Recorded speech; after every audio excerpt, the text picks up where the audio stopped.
ঠিক আছে, বিসমিল্লাহির রহমানির রহিম। তাহলে শুরু করি, আজকে অনেক সময় কম। তো আজকে আমরা হচ্ছে পরিপাক এবং শোষণ এই চ্যাপ্টারটা হচ্ছে পড়বো। গতকাল আমি একটা বার্গার খাইছি, তো এই বার্গারটা কিভাবে হচ্ছে যে আমাদের পরিপাক এবং শোষণ হয় সেই জিনিসটা আমরা আজকে আলোচনা করব। তো প্রথমে চলে আসা হচ্ছে ভাই পরিপাক কি। ফার্স্টে সংজ্ঞা দিয়ে স্টার্ট করি যে হোয়াট ইজ পরিপাক। ঠিক আছে, পরিপাক হচ্ছে যেই জৈব রাসায়নিক প্রক্রিয়ায় বিভিন্ন প্রকার হচ্ছে যে তোমার হরমোন এবং এনজাইমের প্রভাবে জটিল খাদ্যবস্তু ভেঙে সরল হয়ে দেহের কোষের গ্রহণ উপযোগী অংশে পরিণত হয়, তাকেই পরিপাক বলে। দ্যাট মিনস এটা একটা জৈব রাসায়নিক প্রক্রিয়া যার মাধ্যমে হচ্ছে যে জটিল খাদ্যবস্তু বিভিন্ন এনজাইম, হরমোন বা বিভিন্ন জিনিসের কার্যক্রমের মাধ্যমে হচ্ছে ভেঙে দেহের কোষের গ্রহণ উপযোগী সরল বস্তুতে পরিণত হয়, সেটাকে হচ্ছে পরিপাক বলে। আর পরিপাক নিয়ে মানব দেহের হচ্ছে যেই তন্ত্র কাজ করে, মানে পরিপাক রিলেটেড কাজগুলো হচ্ছে মানব দেহের যেই তন্ত্র করে সেগুলারে হচ্ছে পরিপাক তন্ত্র বা পৌষ্টিক তন্ত্র বলা হয়, বা ইংলিশে বলা হয় ডাইজেস্টিভ সিস্টেম। আচ্ছা, এটুকু আমরা জানি, সংজ্ঞাটা একটু দেখলাম। এখন আসা হচ্ছে এই যে আমাদের দেহের যে পরিপাক প্রক্রিয়া, তাহলে মানব দেহের পরিপাক প্রক্রিয়াকে হচ্ছে আমরা ফার্স্টে মেজর দুইটা ভাগে ভাগ করতে পারি। কয়টা ভাগে ভাগ করতে পারি? মানব দেহের পরিপাক প্রক্রিয়াকে হচ্ছে যে আমরা মেজরলি দুইটা ভাগে ভাগ করতে পারি। একটা হচ্ছে তোমার যান্ত্রিক পরিপাক, আরেকটা হচ্ছে তোমার রাসায়নিক পরিপাক। আচ্ছা, যান্ত্রিক পরিপাকটা কি?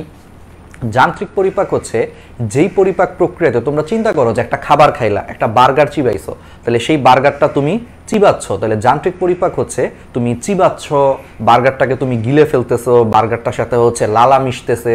তাহলে যান্ত্রিক পরিপাক হচ্ছে চিবানো, গলাধকরণ এই সমস্ত কার্যক্রমের মাধ্যমে একটা বড় খাদ্যকণাকে কেটে টুকরো টুকরো করে ফিজিক্যাল ব্রেকডাউন, কি ব্রেকডাউন? গাঠনিক বা হচ্ছে তোমার ফিজিক্যাল ব্রেকডাউনের মাধ্যমে ছোট খাদ্য কণায় পরিণত করাটাই হচ্ছে তোমার যান্ত্রিক পরিপাক। দ্যাট মিনস যান্ত্রিক পরিপাকে আসলে কোনো ধরনের রাসায়নিক বিক্রিয়া হবে না, খালি এটা মাথায় রাখবে, এখানে কোনো রাসায়নিক চেঞ্জ আসবে না, শুধুমাত্র হচ্ছে ফিজিক্যাল চেঞ্জ আসবে। ফিজিক্যাল চেঞ্জটা কি? তুমি খাবার চিবাচ্ছ, খাবার গিলে ফেলতেছো, খাবারের সাথে লালা মিশাচ্ছ, বহুত কাজকর্ম করে তুমি একটা বড় খাবারে কেটে কেটে কেটে কেটে টুকরা টুকরা টুকরা টুকরা করে ফেলতেছো। দ্যাট মিনস ফিজিক্যাল ব্রেকডাউন বা গাঠনিক ভাঙ্গনের মাধ্যমে সেই খাবারগুলোকে সেই খাবারগুলোর উপরে এনজাইমের কাজ করাটাকে তুমি সহজ করে দিচ্ছ।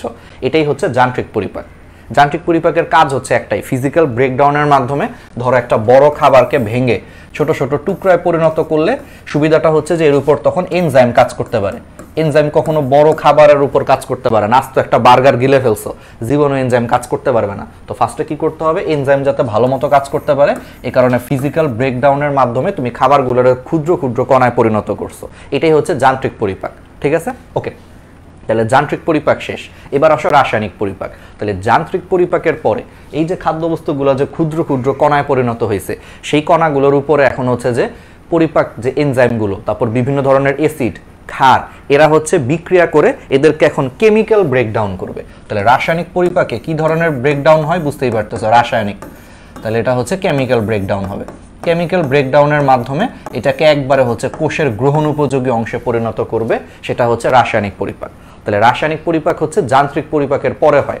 খাবারগুলোরে ফার্স্টে ক্ষুদ্র ক্ষুদ্র কণায় পরিণত করছে, করার পর দেন তার উপরে হচ্ছে এনজাইম কাজ করছে, অ্যাসিড কাজ করছে, ক্ষার কাজ করে কেমিক্যাল ব্রেকডাউনের মাধ্যমে এটারে হচ্ছে দেহের কোষের গ্রহণ উপযোগী অংশে পরিণত করছে, এটা হচ্ছে রাসায়নিক পরিপাক।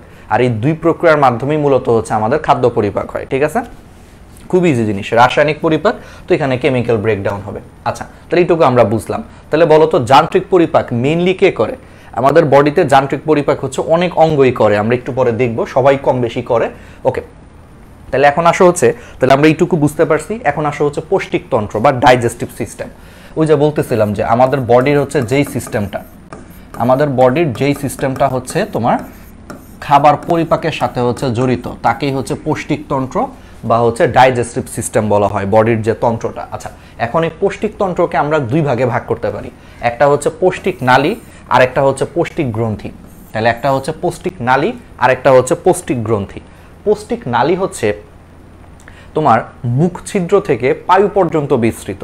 পৌষ্টিক নালী হচ্ছে মুখ ছিদ্র থেকে পায়ু পর্যন্ত বিস্তৃত, আমরা দেখব, এখনই দেখব। তাহলে পৌষ্টিক নালী হচ্ছে তোমার মুখ ছিদ্র থেকে হচ্ছে পায়ু পর্যন্ত হচ্ছে বিস্তৃত আছে। এক মিনিট, একটু এটা দিয়ে রাখি, হ্যাঁ, ওকে।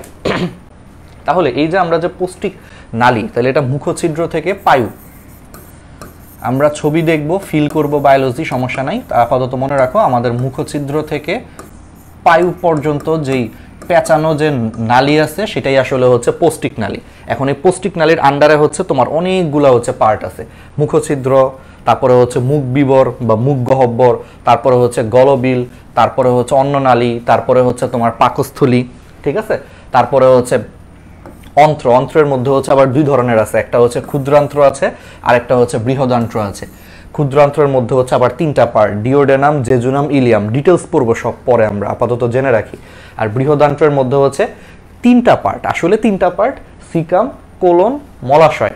পায়ুটা আসলে হচ্ছে বাইরে, নর্মালি পায়ুটা হচ্ছে বৃহদান্ত্রের অংশ ধরা হয় না, বুঝছো। পায়ু ছিদ্রটাকে নর্মালি হচ্ছে বৃহদান্ত্রের বাইরে কাউন্ট করা হয়। তো বৃহদান্ত্রেরও মেইনলি তিনটা পার্ট, সিকাম, কোলন, মলাশয়। আর লাস্টে যদি তুমি ধরতে পারো, কোনো কোনো বইয়ে হচ্ছে পায়ু ছিদ্রটাকে বৃহদান্ত্রের অংশ ধরছে, কোনো কোনো বইয়ে হচ্ছে ধরে নাই, ঠিক আছে। ওকে, তাহলে এটা হচ্ছে আমাদের পৌষ্টিক নালী। আর পৌষ্টিক নালীর পাশাপাশি আমাদের বডিতে 5 ধরনের হচ্ছে তোমার পৌষ্টিক গ্রন্থি আছে, যেই সমস্ত গ্রন্থি থেকে হচ্ছে তোমার পরিপাক রস ক্ষরণ হয়। তাহলে গ্রন্থি জিনিসটা কি? গ্রন্থি হচ্ছে যেখান থেকে পরিপাক করার জন্য হচ্ছে প্রয়োজনীয় রস ক্ষরণ হয়, সেটাই হচ্ছে গ্রন্থি। তো মানব দেহে হচ্ছে 5 ধরনের পরিপাক গ্রন্থি আছে। তাহলে সেই পরিপাক গ্রন্থির নাম কি কি? একটা হচ্ছে তোমার পরিপাক গ্রন্থি বা পৌষ্টিক গ্রন্থির নাম একটা হচ্ছে লালা গ্রন্থি, তারপরে হচ্ছে যকৃৎ, তারপরে হচ্ছে অগ্নাশয়, তারপরে হচ্ছে গ্যাস্ট্রিক গ্রন্থি, আর লাস্টেরটা হচ্ছে আন্ত্রিক গ্রন্থি, ঠিক আছে। তাহলে মানব দেহের টোটাল 5 ধরনের হচ্ছে পরিপাক গ্রন্থি বা পৌষ্টিক গ্রন্থি আছে, লালা গ্রন্থি, যকৃৎ, অগ্নাশয়, গ্যাস্ট্রিক গ্রন্থি আর একটা হচ্ছে আন্ত্রিক গ্রন্থি। এখন এগুলো আমরা ডিটেলসে পড়ি, আমরা ততক্ষণ জাস্ট নামগুলোর সাথে পরিচিত হইলাম। তাইলে এই পৌষ্টিক নালী আর পৌষ্টিক গ্রন্থি এই দুইটা মিলে হচ্ছে আমাদের পৌষ্টিকতন্ত্র বা ডাইজেস্টিভ সিস্টেম। আচ্ছা, ওকে, এখন আসো হচ্ছে এই যে আমরা আমাদের একটু ছবিতে চলে আসি। তাহলে এখন খেয়াল করো, তোমরা এই ছবিটা, সুন্দর একটা ছবি দেখতে পাচ্ছ। তাহলে এই ছবিটা হচ্ছে আসলে আমাদের পৌষ্টিক নালী, সাথে পৌষ্টিক গ্রন্থিগুলোও দেখানোর চেষ্টা করছে। আমি তোমাদেরকে মেনলি নালীগুলোর ব্যাপারে হচ্ছে বলি। ফার্স্টে ধরো এই যে, বুঝতেই পারতেছো এটা হচ্ছে তোমার মুখছিদ্র, এই যে এখান থেকে শুরু মুখছিদ্র। মুখছিদ্রের পরের অংশটাই কি? তোমার মুখ গহ্বর। তাহলে এই যে এই অংশটা হচ্ছে মুখ গহ্বর বা মুখ বিবর, মানে মুখের ভিতরে যে গর্তটা আমরা দেখি, হা করলে যে গর্তটা দেখা যায়, তাহলে এটা হচ্ছে মুখছিদ্র। এরপরে হচ্ছে তোমার মুখ বিবর বা মুখ গহ্বর। মুখ গহ্বরের পরের অংশটা, মুখ গহ্বরের পরের অংশটা এইটুকু হচ্ছে তোমার গলবিল, এইটুকু হচ্ছে তোমার গলবিল। গলবিল, গলবিলের পরে এখান থেকে এইটুকু পর্যন্ত হচ্ছে তোমার অন্ননালী। তাহলে এইটুকু হচ্ছে মুখছিদ্র, মুখ গহ্বর, মুখ গহ্বরের পর থেকে এইটুকু অংশ হচ্ছে গলবিল। তো গলবিলের পর থেকে এখান থেকে এইটুকু পর্যন্ত, মানে পাকস্থলীর আগ পর্যন্ত হচ্ছে অন্ননালী। অন্ননালীর পরে এই যে বুঝতেই পারতেছো এটা হচ্ছে পাকস্থলী। পাকস্থলীর পর থেকে যে এখান থেকে হচ্ছে ক্ষুদ্রান্ত শুরু, এটা হচ্ছে ক্ষুদ্রান্তের প্রথম পার্ট। তোমরা দেখতে পাচ্ছ একটা ইউ আকৃতির একটা নল, এখানে এটা হচ্ছে ক্ষুদ্রান্তের প্রথম পার্ট বা ডিওডেনাম। এরপরে হচ্ছে তোমার জেজুনাম, আর এই যে নারী বুড়ির পেঁচানোটা লাস্টের পার্টটা হচ্ছে আইলিয়াম। তো আইলিয়ামের পরে দেখো আইলিয়ামটা কার সাথে কানেক্টেড? বৃহদান্ত্রের সাথে কানেক্টেড। এই জায়গাটা হচ্ছে বৃহদান্ত্রের হচ্ছে সিকাম, নামগুলো জেনে রাখো ইজি। বৃহদান্ত্রের সিকাম, সিকামের সাথে কানেক্টেড সিকাম। এরপর এইটুকু অংশ হচ্ছে কোলন, এই যে এইটুকু পুরাটা অংশ হচ্ছে তোমার কোলন। তারপরে এই যে এখানে হচ্ছে তোমার মলাশয়টা এই যে এখানে, আর এই যে লাস্টে হচ্ছে পায়ুছিদ্র, ঠিক আছে। এইভাবে হচ্ছে আমাদের মানব দেহের হচ্ছে পৌষ্টিক নালীগুলো। এই ছবিটা আমরা আরো অনেকবার দেখবো, সমস্যা নেই। এটা হচ্ছে আমাদের পৌষ্টিক নালী। আর পৌষ্টিক গ্রন্থিগুলো কোথায় কোথায় অবস্থান করে দেখো, মুখ গহ্বরের চারপাশে দেখো, এই যে এটা এটা এটা আমরা পড়বো ডিটেলসে। এগুলো হচ্ছে লালা গ্রন্থি। তাহলে লালা গ্রন্থিগুলো মুখ গহ্বরের চারপাশে হচ্ছে অবস্থান করতেছে। আচ্ছা, এরপরে দেখো এই যে বিশাল একটা জিনিস, যেটা আমাদের কলিজা। আমরা মাঝে মাঝে বলি না, বয়ফ্রেন্ড গার্লফ্রেন্ডের বলি না যে তুমি আমার কলিজা, আসলে কিন্তু কথাটা ভুল। তোমার আসল কলিজা কিন্তু এটা, ঠিক আছে, এটা ছাড়া কিন্তু বাঁচবা না। তো যাই হোক, তাহলে এটা হচ্ছে কলিজা বা হচ্ছে লিভার বা যকৃৎ যাই বলো, এটা হচ্ছে আরেকটা পৌষ্টিক গ্রন্থি। তারপরে এই যে এখানে দেখো একটা এই যে ডিওডেনাম, এই যে ইউ আকৃতির যে ডিওডেনাম বলছিলাম, সেই ডিওডেনামের এইখানে একটা দেখা যাচ্ছে। আমরা এই ছবি আরো দেখবো ডিটেলস। এটা হচ্ছে তোমার অগ্নাশয়, ঠিক আছে। আর এই যে পাকস্থলী, পাকস্থলীর ভিতরে আছে হচ্ছে তোমার গ্যাস্ট্রিক গ্রন্থি। আর এই যে ক্ষুদ্রান্ত, এই ক্ষুদ্রান্তের ভিতরে আছে হচ্ছে আন্ত্রিক গ্রন্থি, ঠিক আছে। তাহলে এই 5 ধরনের হচ্ছে গ্রন্থি। তাহলে আশা করি আমরা মোটামুটি পৌষ্টিক নালী আর পৌষ্টিক গ্রন্থিগুলো আশা করি বুঝতে পারছি, মানে সিরিয়ালটা বুঝতে পারছি কোনটা কোথায় অবস্থান করে। সিরিয়ালটা একটু আমাদের জানতে হবে, এটা জানলে আমাদের জন্যই সহজ হবে। তো এখন আসো আমরা একটু এর পরে চলে আসি, ডিটেলসে যাই। এখন এতক্ষণ আমরা এমনি করছি, ডিটেলসে আসি। প্রথমেই আসো, এখন এই পৌষ্টিক নালী থেকে ফার্স্ট যে অবজেক্টিভগুলো আসে মেডিকেলের জন্য, ভার্সিটির জন্য, এইচএসসির জন্য সবচেয়ে ইম্পর্ট্যান্ট অবজেক্টিভগুলো হচ্ছে যেগুলোর দৈর্ঘ্য, কোনটার দৈর্ঘ্য কত, খুব ইম্পর্ট্যান্ট, এমসিকিউ এর জন্য খুবই খুবই খুবই ইম্পর্ট্যান্ট। তাহলে এই দৈর্ঘ্যগুলো হচ্ছে যে আমরা এখন একটু দেখার চেষ্টা করি। আমি বলে দিচ্ছি এগুলো কিন্তু রাফ, ঠিক আছে, এটা হচ্ছে রাফ দৈর্ঘ্য, হুবহু যে মিলবে তা না, মানে কাছাকাছি। যেমন অন্ননালীর দৈর্ঘ্য হচ্ছে দেখবা আজমল স্যারের বই, এখন এটা এক এক বই আবার এক এক রকম। আজমল স্যারের বই অনুযায়ী অন্ননালীর দৈর্ঘ্য হচ্ছে 13 থেকে 25 সেন্টিমিটার, 13 থেকে 25 সেন্টিমিটার, আমরা ধরে নিচ্ছি 25 সেন্টিমিটার। তাহলে আজমল স্যারের বইয়ে অন্ননালীর দৈর্ঘ্য হচ্ছে তোমার 13 থেকে হচ্ছে 25 সেন্টিমিটার, ঠিক আছে। আচ্ছা, আজমল স্যারের বইয়ে পাকস্থলীর দৈর্ঘ্য দেওয়া আছে হচ্ছে 30.2, বাট আমি এটাকে 25 দিয়ে বুঝাইছি, কাছাকাছি আর কি, কাছাকাছি, বাট 30.2 সেন্টিমিটার হচ্ছে দৈর্ঘ্য পাকস্থলীর। ওকে, তারপরে হচ্ছে যে আজমল স্যারের বইয়ে লেখা আছে ডিওডেনাম হচ্ছে 25 থেকে 30 সেন্টিমিটার, ওই যে আবার 25 আসছে, 25 থেকে 30 সেন্টিমিটার হচ্ছে ডিওডেনাম।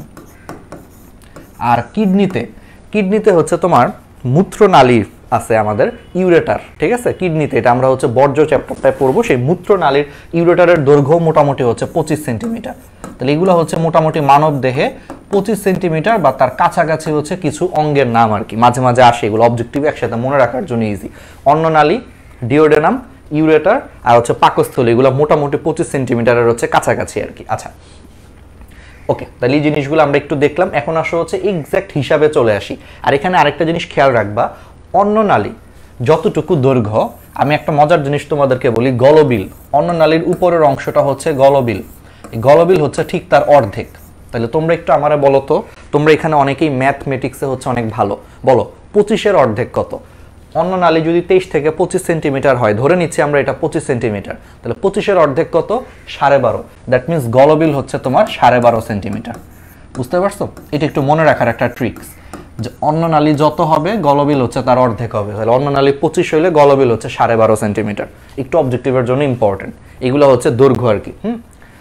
এবার চলে আসো হচ্ছে আমরা সবচেয়ে ইম্পর্টেন্ট টপিকে চলে আসি। এই যে এখন যে স্লাইডটা পড়াবো সেখান থেকে হচ্ছে মেডিকেল এমসিকিউতে আসবে, ভার্সিটি এমসিকিউতে আসবে, এইচএসসি এমসিকিউতে আসবে। তো এই স্লাইডটা হচ্ছে 5 স্টার। আচ্ছা একটু দাঁড়াও, তাহলে এই স্লাইডটা হচ্ছে তোমাদের জন্য 5 স্টার। তাহলে প্রথমেই চলে আসো হচ্ছে আমরা এতক্ষণ যেটা পড়তেছিলাম যে আমাদের টোটাল যে পৌষ্টিক নালী, তাহলে টোটাল পৌষ্টিক নালীর দৈর্ঘ্য হচ্ছে 8 থেকে 10 মিটার। দ্যাট মিনস আমাদের এই যে মুখছিদ্র থেকে একেবারে পায়ু পর্যন্ত এই যে পেঁচানো যে নালীটা, তাহলে সেই পৌষ্টিক নালীর টোটাল দৈর্ঘ্য হচ্ছে 8 থেকে 10 মিটার। এর মধ্যে ওই যে একটু আগে বলছিলাম যে অন্ননালী যদি 25 সেন্টিমিটার হয় তাহলে ঠিক তার অর্ধেক হচ্ছে গলবিল, তাহলে 25-এর অর্ধেক হচ্ছে 12.5, তাহলে গলবিল হচ্ছে 12.5 সেন্টিমিটার। আবার ওই যে বলছিলাম পাকস্থলী হচ্ছে 30.2 সেন্টিমিটার, এটাকে আমরা 30 সেন্টিমিটার হচ্ছে ধরতে পারি। এখন আসো তোমাদের জীবনের সবচেয়ে বড় একটা ধোকার কথা এখন বলি। ক্ষুদ্রান্ত্র, নাম শুনে মনে হবে যে এটা ক্ষুদ্র। বৃহদান্ত্র, নাম শুনে মনে হবে যে এটা হচ্ছে বড়। মনে রাখবা ক্ষুদ্রান্ত্র নামে ক্ষুদ্র হইলেও ক্ষুদ্রান্ত হচ্ছে আসলে সাইজে বড়। তার মানে ও দেখতে ছোট হইলেও অ্যাকচুয়ালি সাইজে বড়। কেন? কারণ খেয়াল করো, এই যে এখানে যে ক্ষুদ্রান্তটা দেখতেছো, ক্ষুদ্রান্ত হচ্ছে মেইনলি নাড়ি ভুঁড়ি। তাহলে এখানে একটু খেয়াল করো তো, যে নাড়ি ভুঁড়িগুলো একটু খেয়াল করছো, যে নাড়ি ভুঁড়িগুলো কিন্তু দেখোই যে এরকম পেঁচানো। তাহলে যেহেতু নাড়ি ভুঁড়িগুলা বা ক্ষুদ্রান্তগুলা পেঁচানো, এই কারণে দেখতে ওদেরকে অনেক ছোট মনে হয়, কিন্তু ওদেরকে যদি লম্বা করা হয় তখন দেখা যায় যে ওরা অনেক বড় হয়ে যায়। এই কারণে ক্ষুদ্রান্ত পেঁচানো থাকার কারণে দেখতে ছোট কিন্তু আসলে বড়। অর্থাৎ ক্ষুদ্রান্ত হচ্ছে 6 থেকে 7 মিটার আর বৃহদান্ত্র হচ্ছে 1.5 মিটার। আচ্ছা, আর আরেকটা ইম্পর্টেন্ট জিনিস তাহলে মনে রাখবা, আর সাথে হচ্ছে ডিওডেনাম, যেটা একটু আগেই বলছি যে ডিওডেনাম হচ্ছে 25 থেকে 30 সেন্টিমিটার। তাহলে মোটামুটি হচ্ছে যে আমাদের কোন পৌষ্টিক নালীর হচ্ছে তোমার দৈর্ঘ্য কত, এই জিনিসটা আমরা শিখে ফেলছি, এটা কিন্তু খুব ইম্পর্টেন্ট। আচ্ছা, এখন চলে আসো হচ্ছে আমরা এরপরে আসি। তো অলরেডি যেটা পড়াইছি আসলে সেই জিনিসটাই এখানে, তাও একটু এক্সট্রা কিছু জিনিস আছে, অলরেডি বলে ফেলছি। এটা হচ্ছে 8 থেকে 10 মিটার, গলবিল হচ্ছে 12.5 সেন্টিমিটার, অন্ননালী হচ্ছে তার দ্বিগুণ 25 সেন্টিমিটার, পাকস্থলী হচ্ছে তোমার 30.2 বা 30.5, কোনো বইয়ে আছে ভাই একই কথা, 30টা মনে রাখতে পারলেই হয়েছে যে 30। তাহলে পাকস্থলীর দৈর্ঘ্য হচ্ছে তোমার 30, আর মনে রাখবা পাকস্থলীর প্রস্থ হচ্ছে দৈর্ঘ্যের ঠিক অর্ধেক। তাহলে 30-এর অর্ধেক হচ্ছে 15, তাহলে পাকস্থলীর প্রস্থ হচ্ছে 15 সেন্টিমিটার, দৈর্ঘ্য হচ্ছে 30 সেন্টিমিটার। বৃহদান্ত্রের দৈর্ঘ্য হচ্ছে 1.5 মিটার। একটু খেয়াল রাখো মিটার, কিন্তু এটা কিন্তু আবার সেন্টিমিটার না, 1.5 মিটার। আবার ক্ষুদ্রান্তের দৈর্ঘ্য কিন্তু 6 থেকে 7 মিটার সেন্টিমিটার না, কিন্তু একটু খেয়াল রাখো, একক কিন্তু অনেক সময় ভুল হয়ে যায় অবজেক্টিভ দাগানোর সময়, ঠিক আছে। ডিওডেনাম 25 থেকে 30 বলে দিছি। এখানে আরও দুইটি ইম্পর্টেন্ট জিনিস, যে ক্ষুদ্রান্তের যে 3টা পার্ট আছে, ডিওডেনাম, জেজুনাম, ইলিয়াম, এর মধ্যে জেজুনাম হচ্ছে তোমার 2.5 মিটার, আর ক্ষুদ্রান্তের যে টোটাল যে দৈর্ঘ্য, সেই টোটাল দৈর্ঘ্যের হচ্ছে 5 ভাগের 3 ভাগ, দ্যাট মিনস 3/5 হচ্ছে তোমার ইলিয়াম। তাহলে ক্ষুদ্রান্তের হচ্ছে তোমার 3/5, তার মানে 5 ভাগের 3 ভাগই হচ্ছে ইলিয়াম, এটা একটু ইম্পর্টেন্ট। আর অগ্নাশয় হচ্ছে তোমার দৈর্ঘ্য হচ্ছে 12 থেকে 15 সেন্টিমিটার, আর প্রস্থ হচ্ছে 5 সেন্টিমিটার, ঠিক আছে। ওকে, তাহলে এই ছকটাও খুবই ইম্পর্টেন্ট, 5 স্টার, আসবেই পরীক্ষায়, এইচএসসি এমসিকিউ বলো, মেডিকেল এমসিকিউ বলো, ভার্সিটি এমসিকিউ বলো। আচ্ছা, তো তোমরা সবাই হচ্ছে যে আমাদের ক্লাসগুলোতে অবশ্যই হচ্ছে নোট জমা দিবা, ঠিক আছে। তোমরা সবাই জানো অলরেডি যে আমাদের অফিসিয়াল ফেসবুক গ্রুপ হচ্ছে ডিএমসি স্টেশন। যারা যারা এখনো গ্রুপে অ্যাড নাই, অবশ্যই হচ্ছে ডিএমসি স্টেশন লিখে সার্চ দিয়ে ফেসবুকে হচ্ছে অ্যাড হয়ে যাবা গ্রুপে, এবং আমাদের এই গ্রুপটাতে হচ্ছে তোমরা নোট জমা দিবা। নোট কিভাবে জমা দিবা? নোট জমা দিবা হচ্ছে একটা হ্যাশট্যাগ ইউজ করবা, ন্যানো বায়োলজি কোর্স, এই হ্যাশট্যাগটা হচ্ছে তোমরা ইউজ করবা, ঠিক আছে। ন্যানো বায়োলজি কোর্স হ্যাশট্যাগটা ইউজ করে আজকে হচ্ছে 10 নম্বর ক্লাস, তাহলে ডে 10 লেখে, টপিকের নাম লেখে, অবশ্যই ক্লাসের লিঙ্ক দিবা। তোমরা নোটে হচ্ছে যে অনেকে ক্লাসের লিঙ্ক দাও না, ক্লাসের লিঙ্ক না দিলে কিন্তু আমরা জিনিসটাকে কাউন্ট করব না। তো অবশ্যই ক্লাসের লিঙ্ক দিয়ে 2-3টা ভালো ভালো কথা লেখো যে আমাদের ক্লাসগুলো কেমন লাগছে, লেখে তোমার হচ্ছে নোটটা জমা দিও, ঠিক আছে। কোথায় জমা দিবা? তাহলে আমাদের অফিসিয়াল ফেসবুক গ্রুপে। আর এই গ্রুপে শুধু নোট জমা দেওয়ার জন্যই না, এই গ্রুপটাতে কিন্তু আমরা ফ্রি এক্সাম নেই, ফ্রি এক্সামের রেজাল্ট থেকে শুরু করে সব কিছু কিন্তু এই গ্রুপেই। সো অবশ্যই গ্রুপটাতে হচ্ছে জয়েন হয়ে যাও যারা এখনও জয়েন হও নাই। আচ্ছা, আর তোমরা অনেকেই ভাবো যে ভাইয়া তাহলে আমাদের এই ক্লাসগুলো পরবর্তীতে আমরা কই করব? এখন তো লাইভে করতেছি, বা আমরা ভাইয়া 10 নম্বর ক্লাস থেকে লাইভ করতেছি, এর আগের তো 9টা ক্লাস তাহলে আর করি নাই, কিন্তু সেগুলো এখন করতে চাই, তাহলে কোত্থেকে করব? করবা হচ্ছে আমাদের অফিসিয়াল ইউটিউব চ্যানেলে। আমাদের অফিসিয়াল ইউটিউব চ্যানেলের নামটা হচ্ছে সেম, ডিএমসি স্টেশন নাম। তো ডিএমসি স্টেশন ইউটিউব চ্যানেলটা অবশ্যই সাবস্ক্রাইব করবা যারা এখনও করো নাই। সাবস্ক্রাইব করার পরে তোমরা দেখবা যে এখানে একটা প্লেলিস্ট আছে, প্লেলিস্টটার নাম হচ্ছে one shot nano biology course. সেই প্লেলিস্টে গেলেই তোমরা দেখবা যে সিরিয়ালি ক্লাসগুলো সব সাজানো আছে। এতদিন পর্যন্ত যেই সমস্ত অসাধারণ অ্যানিমেশন দিয়ে আমাদের গুছানো নোট দিয়ে স্লাইড সহ পড়াইছি, সেই অসাধারণ সবগুলা ক্লাস সিরিয়ালি হচ্ছে সাজানো আছে ন্যানো বায়োলজি কোর্সের আন্ডারে, ঠিক আছে। অবশ্যই তোমরা হচ্ছে যে এই ইউটিউব চ্যানেলটা সাবস্ক্রাইব করে এই ক্লাসগুলো কিন্তু দেখবা। এই ক্লাসগুলো যদি দেখো তোমাদের বেসিক ফুল ক্লিয়ার হবে, এইচএসসি ফুল ক্লিয়ার হবে, মেডিকেল ফুল ক্লিয়ার হয়ে যাবে, ভার্সিটি ফুল ক্লিয়ার হয়ে যাবে, আর কোথাও কিছুই করা লাগবে না, জাস্ট এই ক্লাসগুলো যদি দেখো। আমার কথা যদি বিশ্বাস না হয়, একটা ক্লাস করে দেখো এখান থেকে, দেখবা তুমি নিজেই অ্যান্সার পেয়ে যাবা যে ভাইয়া বইয়ের কোনো টপিকই তো আপনি আসলে বাদ দেন নাই, তাও আবার সবচেয়ে কম টাইমে পড়াইছি, যে আগে থেকেই গুছানো আছে সব কিছুর জন্য টাইমও লাগছে কম, এবং সব টপিক পড়াইছি, কোনো টপিক বাদ দিই নাই। অনেক টিচার থাকে যে অনেক কিছু বাদ দেয়, আমি কোনো কিছু বাদ দিই নাই, সব পড়াইছি, ঠিক আছে। সব ক্লিয়ার হবে, তাহলে অবশ্যই এখানে যাবা। আর হচ্ছে যে আমাদের সমস্ত ধরনের লাইভ ক্লাসগুলো সবসময় হচ্ছে আমাদের অফিসিয়াল ফেসবুক পেজ অর্থাৎ গ্র্যাভিটি মেডিস্টেশনে হবে, সবসময় হচ্ছে লাইভ ক্লাসগুলো, তোমরা অবশ্যই এটা ফলো করবা। আর আমাদের বর্তমানে হচ্ছে যে তোমার 2টা কোর্স মেইনলি রানিং চলতেছে। একটা তো তোমরা সবাই জানো যে এইচএসসি 22 এবং 21 ব্যাচের সেকেন্ড টাইমারদের জন্য প্রয়াস 2.0 মেডিকেল অ্যাডমিশন ব্যাচ, তো এখানে অবশ্যই এনরোল করে ফেলো, এনরোল চলতেছে। আর এইচএসসি 23 ব্যাচের জন্য একাডেমিক বায়োলজি কোর্স আসবে, এটা হয়তো 2-4 দিনের মধ্যেই লঞ্চ করবো, বাট এখন থেকে তোমাদের জানায় রাখি, সেটা হচ্ছে শুভ্রতা 1.0 এইচএসসি 23-এর বায়োলজি ব্যাচ। আর এইচএসসি 23 ব্যাচের কেমিস্ট্রি আসবে। কেমিস্ট্রি যখন আমরা এরকম ক্লাস শুরু করব বায়োলজি শেষ করার পরে, তখন আমি কেমিস্ট্রি কোর্সও লঞ্চ করবো এইচএসসি 23 ব্যাচের জন্য, তার নাম হবে হচ্ছে সংকেত 1.0, এটা হচ্ছে তোমাদের একাডেমিক কেমিস্ট্রি ব্যাচ। তো এই 3টা ব্যাচে ভর্তি চলতেছে, অবশ্যই ভর্তি হয়ে যাও, কোর্সের ডেসক্রিপশনে চুপড়ে দেওয়া আছে, ভর্তি হয়ে যাও, ঠিক আছে। ওকে, তো এখন আসো হচ্ছে আমরা আবার চলে আসি, তাহলে এখন আসো হচ্ছে সুষম খাদ্য কাকে বলে। ছোটবেলায় পড়ছি আমরা, তো সবসময় একটা জিনিস জানি যে যেই খাদ্য উপাদানে বা যেই সমস্ত খাদ্যে হচ্ছে খাদ্যের প্রধান 6টা উপাদান আছে তাকে হচ্ছে সুষম খাদ্য বলে। তাহলে খাদ্যের প্রধান 6টা উপাদান কি? শর্করা, আমিষ, স্নেহ, তারপরে হচ্ছে ভিটামিন, খনিজ লবণ এবং হচ্ছে পানি। তাহলে শর্করা, আমিষ, স্নেহ, ভিটামিন, খনিজ লবণ, পানি, এই 6টা হচ্ছে আমাদের খাদ্য উপাদান। তাহলে এই যেই খাবারে এই 6টা খাদ্য উপাদানই পরিমিত পরিমাণে থাকে তাকে কি বলা হয়? সুষম খাদ্য বলা হয়, ঠিক আছে। ওকে, তাহলে এখন আসো হচ্ছে যে একটা মানুষের প্রত্যেক দিন কি পরিমাণ হচ্ছে যে সুষম খাবারের মধ্যে কি পরিমাণ তোমার হচ্ছে বিভিন্ন উপাদান থাকা উচিত একটু দেখে নেই। তাহলে শর্করা থাকা উচিত হচ্ছে 415 থেকে 600 গ্রাম, জাস্ট অবজেক্টিভের জন্য, এগুলো অত ইম্পর্টেন্ট না। আমিষ 100 থেকে 150 গ্রাম, একবার রিডিং দিতে পারো, অত ইম্পর্টেন্ট না এই ছকটা, বইয়ে আছে তুলে দিছি। স্নেহদ্রব্য হচ্ছে 50 থেকে 55 গ্রাম, ভিটামিন হচ্ছে 5500 থেকে 5600 মিলিগ্রাম, খনিজ লবণ হচ্ছে 8 থেকে 10 গ্রাম, আর প্রত্যেকদিন পানি দরকার হচ্ছে 2 থেকে 3 লিটার। এর মধ্যে একটা জিনিস একটু ইম্পর্টেন্ট, এটা একটু খেয়াল রাখবা, সেটা হচ্ছে এই যে শর্করা বা কার্বোহাইড্রেট, এটার মেইন কাজ হচ্ছে আমাদের বডিতে হচ্ছে তাপ শক্তি উৎপাদন করা। তাহলে আমাদের বডিতে শর্করার মেইন কাজ হচ্ছে তাপ শক্তি উৎপাদন করা, ঠিক আছে, এটা খুব ইম্পর্টেন্ট। আর আমিষ বা প্রোটিনের কাজ হচ্ছে এটা দেহের বৃদ্ধি করে, এটা হচ্ছে গঠন এবং ক্ষয়পূরণ করবে, এবং আমিষ বা প্রোটিন হচ্ছে আমাদের বিভিন্ন ধরনের এনজাইম এবং হরমোন উৎপাদন করবে, এটা একটু ইম্পর্টেন্ট। তাহলে আমিষ জাতীয় খাবারের কাজ হচ্ছে আমাদের দেহের গঠন ক্ষয়পূরণে সাহায্য করা, আর হচ্ছে হরমোন এনজাইম এই সমস্ত জিনিসগুলো উৎপাদনে সাহায্য করা, ঠিক আছে। আর স্নেহদ্রব্যর কাজ হচ্ছে ওই সেম, অনেকটা শর্করার মতোই তাপ শক্তি উৎপাদন এবং দেহের তাপ নিয়ন্ত্রণ করে, ঠিক আছে। স্নেহদ্রব্যের কাজটাও শর্করার মতোই, কিন্তু এখানে একটা জিনিস খেয়াল রাখবা যে স্নেহদ্রব্য এটা তাপ শক্তি উৎপাদন করা হচ্ছে শর্করার দ্বিগুণ। তাহলে একটা স্নেহদ্রব্য সেটা শর্করা যে পরিমাণ দেহে তাপ শক্তি উৎপন্ন করে, সম পরিমাণ হচ্ছে যে স্নেহদ্রব্য তার দ্বিগুণ পরিমাণে তাপ শক্তি উৎপাদন করে, দ্বিগুণ, এটা একটু খেয়াল রাখবা। তাহলে এরা হচ্ছে দ্বিগুণ তাপ উৎপাদন করে, কার তুলনায়? শর্করার তুলনায়। তাহলে শর্করার তুলনায় এরা হচ্ছে দ্বিগুণ তাপ হচ্ছে উৎপাদন করে, এটা একটু খালি খেয়াল রাখবা। বাকি সবকিছু তোমরা পারো।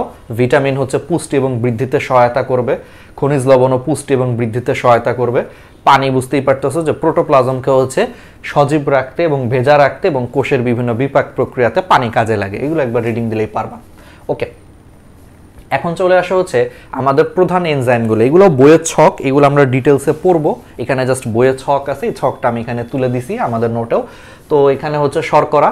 তো এখানে একটা জিনিস একটু মনে রাখবা, শর্করা বিশ্লেষী যে সমস্ত এনজাইমগুলো আছে সেই এনজাইমগুলোকে এক নামে ডাকা হয়েছে অ্যামাইলোলাইটিক এনজাইম। লাইটিক মানে কোনো কিছুকে ভেঙে ফেলা, লাইটিক কথাটা আসছে হচ্ছে লাইসিস থেকে, লাইসিস মানে কোনো কিছু ভেঙে ফেলা। তাহলে শর্করাকে ভেঙে ফেলতেছে এনজাইমগুলো, এই জন্য এনজাইমগুলোকে এক নামে ডাকা হয় হচ্ছে অ্যামাইলোলাইটিক এনজাইম, ঠিক আছে। ওকে, আবার আমিষকে যারা ভেঙে ফেলতেছে, তাহলে আমিষ ইংলিশ হচ্ছে প্রোটিন, তাহলে প্রোটিনকে যারা লাইসিস করে ফেলতেছে এদের নাম হচ্ছে প্রোটিওলাইটিক এনজাইম। প্রোটিনকে যারা লাইসিস করে ফেলতেছে তাহলে এই সমস্ত এনজাইমের নাম হচ্ছে প্রোটিওলাইটিক এনজাইম, এক কথায় আর কি। এবার আসো স্নেহদ্রব্য বা লিপিড, তাহলে লিপিডকে যারা হচ্ছে যে এরকম লাইসিস করে ফেলতেছে তাদেরকে তাহলে বলা হয় লাইপোলাইটিক এনজাইম। কি বলা হয়? Lipolytic enzyme. তাহলে লিপিডকে যারা হচ্ছে যে লাইসিস করে ফেলতেছে এদেরকে বলা হচ্ছে লাইপোলাইটিক এনজাইম, ঠিক আছে। ওকে, তাহলে এইটুকু জিনিস আমরা মোটামুটি হচ্ছে বুঝতে পারতেছি। আচ্ছা, এরপরে এখানে আরো কিছু এনজাইমের নাম আছে, এটা এখন না দেখলেও হবে, আমরা এটা পড়ানোর সময় তোমরা সব পেয়ে যাবে আর কি। আর আরেকটা জিনিস ইম্পর্টেন্ট অবজেক্টিভের জন্য, যে আলটিমেটলি হচ্ছে শর্করা জাতীয় খাদ্যগুলোকে অ্যামাইলোলাইটিক এনজাইমগুলো লাইসিস করে একবারে শেষে হচ্ছে এগুলারে গ্লুকোজে কনভার্ট করা হয়। তাহলে শর্করা হচ্ছে তোমার শেষে গ্লুকোজে কনভার্ট হয়। তারপরে হচ্ছে আমিষ বা প্রোটিন, এটা একবারে লাস্টে যে অ্যামাইনো অ্যাসিডে হচ্ছে কনভার্ট হয়। আর স্নেহদ্রব্য বা লিপিডগুলারে হচ্ছে যে ভেঙে ফেলে একবারে শেষের দিকে হচ্ছে এরা ফ্যাটি অ্যাসিড এবং গ্লিসারলে হচ্ছে যে কনভার্ট হয়ে যায়, ঠিক আছে। ওকে, আর মাঝে মাঝে একটু এক্সাম্পলগুলো মনে রাখো, কারণ অনেক সময় সৃজনশীলে কাজে লাগে। যেমন কথার কথা একটা সৃজনশীলের উদ্দীপক দিয়ে দিতে পারে যে ফারাজ একদিন সকালবেলা কলেজে যাওয়ার আগে সে হচ্ছে যে রুটি দিয়ে হচ্ছে নাস্তা করলো, এটা হচ্ছে সৃজনশীল। পরে বলতে পারে যে উদ্দীপকে হচ্ছে ফারাজ যেই খাবার দিয়ে নাস্তা করছে সেই খাবারের পরিপাক ব্যাখ্যা করো। তুমি তো এখন মনে করো সব পারো, বাট তুমি হঠাৎ করে ভুলে গেছো যে রুটি জানি কি ধরনের খাবার, তোমার এটাই মনে নাই। সব মনে আছে, বাট তুমি ভুলে গেছো যে রুটি হচ্ছে কি ধরনের খাবার, এটাই তোমার মনে নাই। তাইলে কিন্তু হবে না। তাহলে তখন রুটি কি ধরনের খাবার, কার্বোহাইড্রেট বা শর্করা জাতীয় খাবার, এটা না পারলে তুমি কিন্তু লিখতে পারবা না, তাই না? এই জন্যই জিনিসগুলো একটু খেয়াল রাখতে হবে যে ভাত, রুটি, চিনি, শাকসবজি এগুলো থাকলে এগুলো হচ্ছে শর্করা জাতীয় খাবার। আর যদি মাছ, মাংস, ডিম, ডাল এগুলা থাকে এগুলো হচ্ছে আমিষ জাতীয় খাবার। আর স্নেহদ্রব্যের মধ্যে বুঝতেই পারতেছ তেল, ঘি, মাখন, চর্বি, ভোজ্য তেল, এই হাবিজাবি সবই হচ্ছে স্নেহদ্রব্য, ঠিক আছে। তাহলে উদ্দীপকের জন্য এটা গুরুত্বপূর্ণ। যদি উদ্দীপকে বলে রুটি খেয়ে না আসছে তাহলে এটা হচ্ছে শর্করা জাতীয় খাবার বোঝাচ্ছে, ঠিক আছে। ঠিক আছে, এই জিনিসগুলো আমরা জানি যদিও, তারপর একটু খেয়াল রাখবা। ওকে, তাহলে এরপরে চলে আসো, এখন আসো হচ্ছে মুখ গহ্বর। তাহলে আমরা হচ্ছে ফার্স্টে মুখ গহ্বরে চলে আসি। মুখ গহ্বর কি? এই যে ধরো এটা হচ্ছে আমাদের মুখছিদ্র, আমি হা করলাম তাহলে এই যে হা করলে এই যে যে গর্তটা দেখতে পাচ্ছি সেটাকে আমরা বলি হচ্ছে মুখবিবর বা মুখ গহ্বর বলি। আচ্ছা, তো এখন একটা জিনিস চিন্তা করো, তাহলে মুখ গহ্বর বা মুখবিবর এটা আমাদের মুখছিদ্রের পর থেকে শুরু হয়। আচ্ছা, তাহলে ধরে নিচ্ছি যে এটা হচ্ছে আমাদের মুখছিদ্র, তাহলে আমাদের মুখছিদ্রের পর থেকে এই যে এখান থেকে এইটুকু পর্যন্ত মোটামুটি হচ্ছে যে আমাদের এই জিনিসটা হচ্ছে মুখ বিবর বা মুখ গহ্বর, বা এই যে দেখো হা করছে এই যে এটা হচ্ছে আমাদের মুখছিদ্র বা মুখ গহ্বর। আচ্ছা, তো এখন আসা হচ্ছে মুখ গহ্বরে হচ্ছে খাদ্যবস্তুর পরিপাক কেমনে হয়, এই জিনিসটা হচ্ছে আমরা এখন একটু জানার চেষ্টা করব। ঠিক আছে, তো চলো তাহলে মুখ গহ্বর, আচ্ছা মুখ বিবর বা মুখ, এটার আরেকটা নাম হচ্ছে মুখ গহ্বর, একই কথা মনে রাখো, অনেক সময় কনফিউশন তৈরি হয়। তাহলে মুখ গহ্বর বা মুখ বিবর, তাহলে মুখ বিবরে হচ্ছে খাদ্যের পরিপাক। সবসময় বলছিলাম যে কোনো খাবার আসলে এটার পরিপাকের হচ্ছে যে উপায় হচ্ছে দুইটা, একটা হচ্ছে যান্ত্রিক পরিপাক আর একটা হচ্ছে রাসায়নিক পরিপাক। তাহলে মুখ গহ্বরেও খাদ্যবস্তু হচ্ছে দুইভাবে হচ্ছে পরিপাক হবে, ফার্স্টে যান্ত্রিক পরিপাক হবে, দেন হচ্ছে রাসায়নিক পরিপাক হবে। তাহলে ফার্স্টে কি হয় দেখো, তাহলে প্রথমে এই যে মুখ গহ্বরে যে তোমার যান্ত্রিক পরিপাক হয়, যান্ত্রিক পরিপাকটা কীরকম হয়, যে প্রথমে হচ্ছে খাবার যখন আমাদের মুখে যায়, তাহলে খাবার আমাদের মুখে গেলে আমাদের জিহ্বায় বিভিন্ন ধরনের হচ্ছে টেস্ট বাড থাকে বা স্বাদকুড়ি থাকে, আমরা পড়বো। তাহলে সেই টেস্ট বাডগুলো ফার্স্টে মুখে যখন খাবার যায় সেটা উদ্দীপ্ত হয়, উদ্দীপ্ত হয়ে সেই উদ্দীপনা হচ্ছে তোমার মস্তিষ্কে চলে যায়, পরে মস্তিষ্ক থেকে হচ্ছে লালা গ্রন্থিতে সেই উদ্দীপনাটা চলে আসার কারণে লালা গ্রন্থিগুলো তখন হচ্ছে লালারস ক্ষরণ করে। তাহলে ফার্স্টে হচ্ছে মুখে খাবার আছে, তাহলে লালা গ্রন্থিগুলো থেকে লালারস ক্ষরণ হচ্ছে। আচ্ছা, আবার খাবার মানে খাবার পরে বা খাবার মুখে দেওয়ার পরে আমরা কি করি, খাবার চিবাই না, চিবাইতেছি। তাহলে প্রথমে হচ্ছে মুখ গহ্বরে খাবারগুলোরে হচ্ছে দাঁতের মাধ্যমে হচ্ছে আমরা চিবাইতেছি, চিবানোর পাশাপাশি হচ্ছে লালারস ক্ষরণ হচ্ছে, লালারসের সাথে হচ্ছে যে খাবারগুলো মিশে যাচ্ছে, চিবাচ্ছি, তারপর দাঁত দিয়ে হচ্ছে কাটতেছি, ছিটতেছি, হাবিজাবি কাজ করতেছি।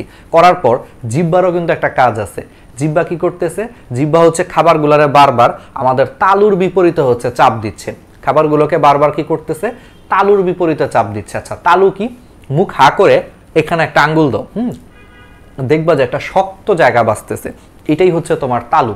তালুর হচ্ছে দুইটা পার্ট, একটা হচ্ছে শক্ত তালু আর একটা হচ্ছে কোমল তালু। আমরা আগে একটু দেখি তাহলে বুঝতে পারবা। এই যে দেখো এটা কি, মুখ গহ্বর না? তাহলে মুখ গহ্বর হা করে এখানে আঙ্গুল দিলে এই জায়গাটায় দেখবা যে তালুটা হচ্ছে অনেক শক্ত উপরের দিকে, এটারে তোমার বলা হয় হার্ড প্যালেট বা বাংলায় বলা হয় শক্ত তালু, বাংলায় বলা হয় শক্ত তালু।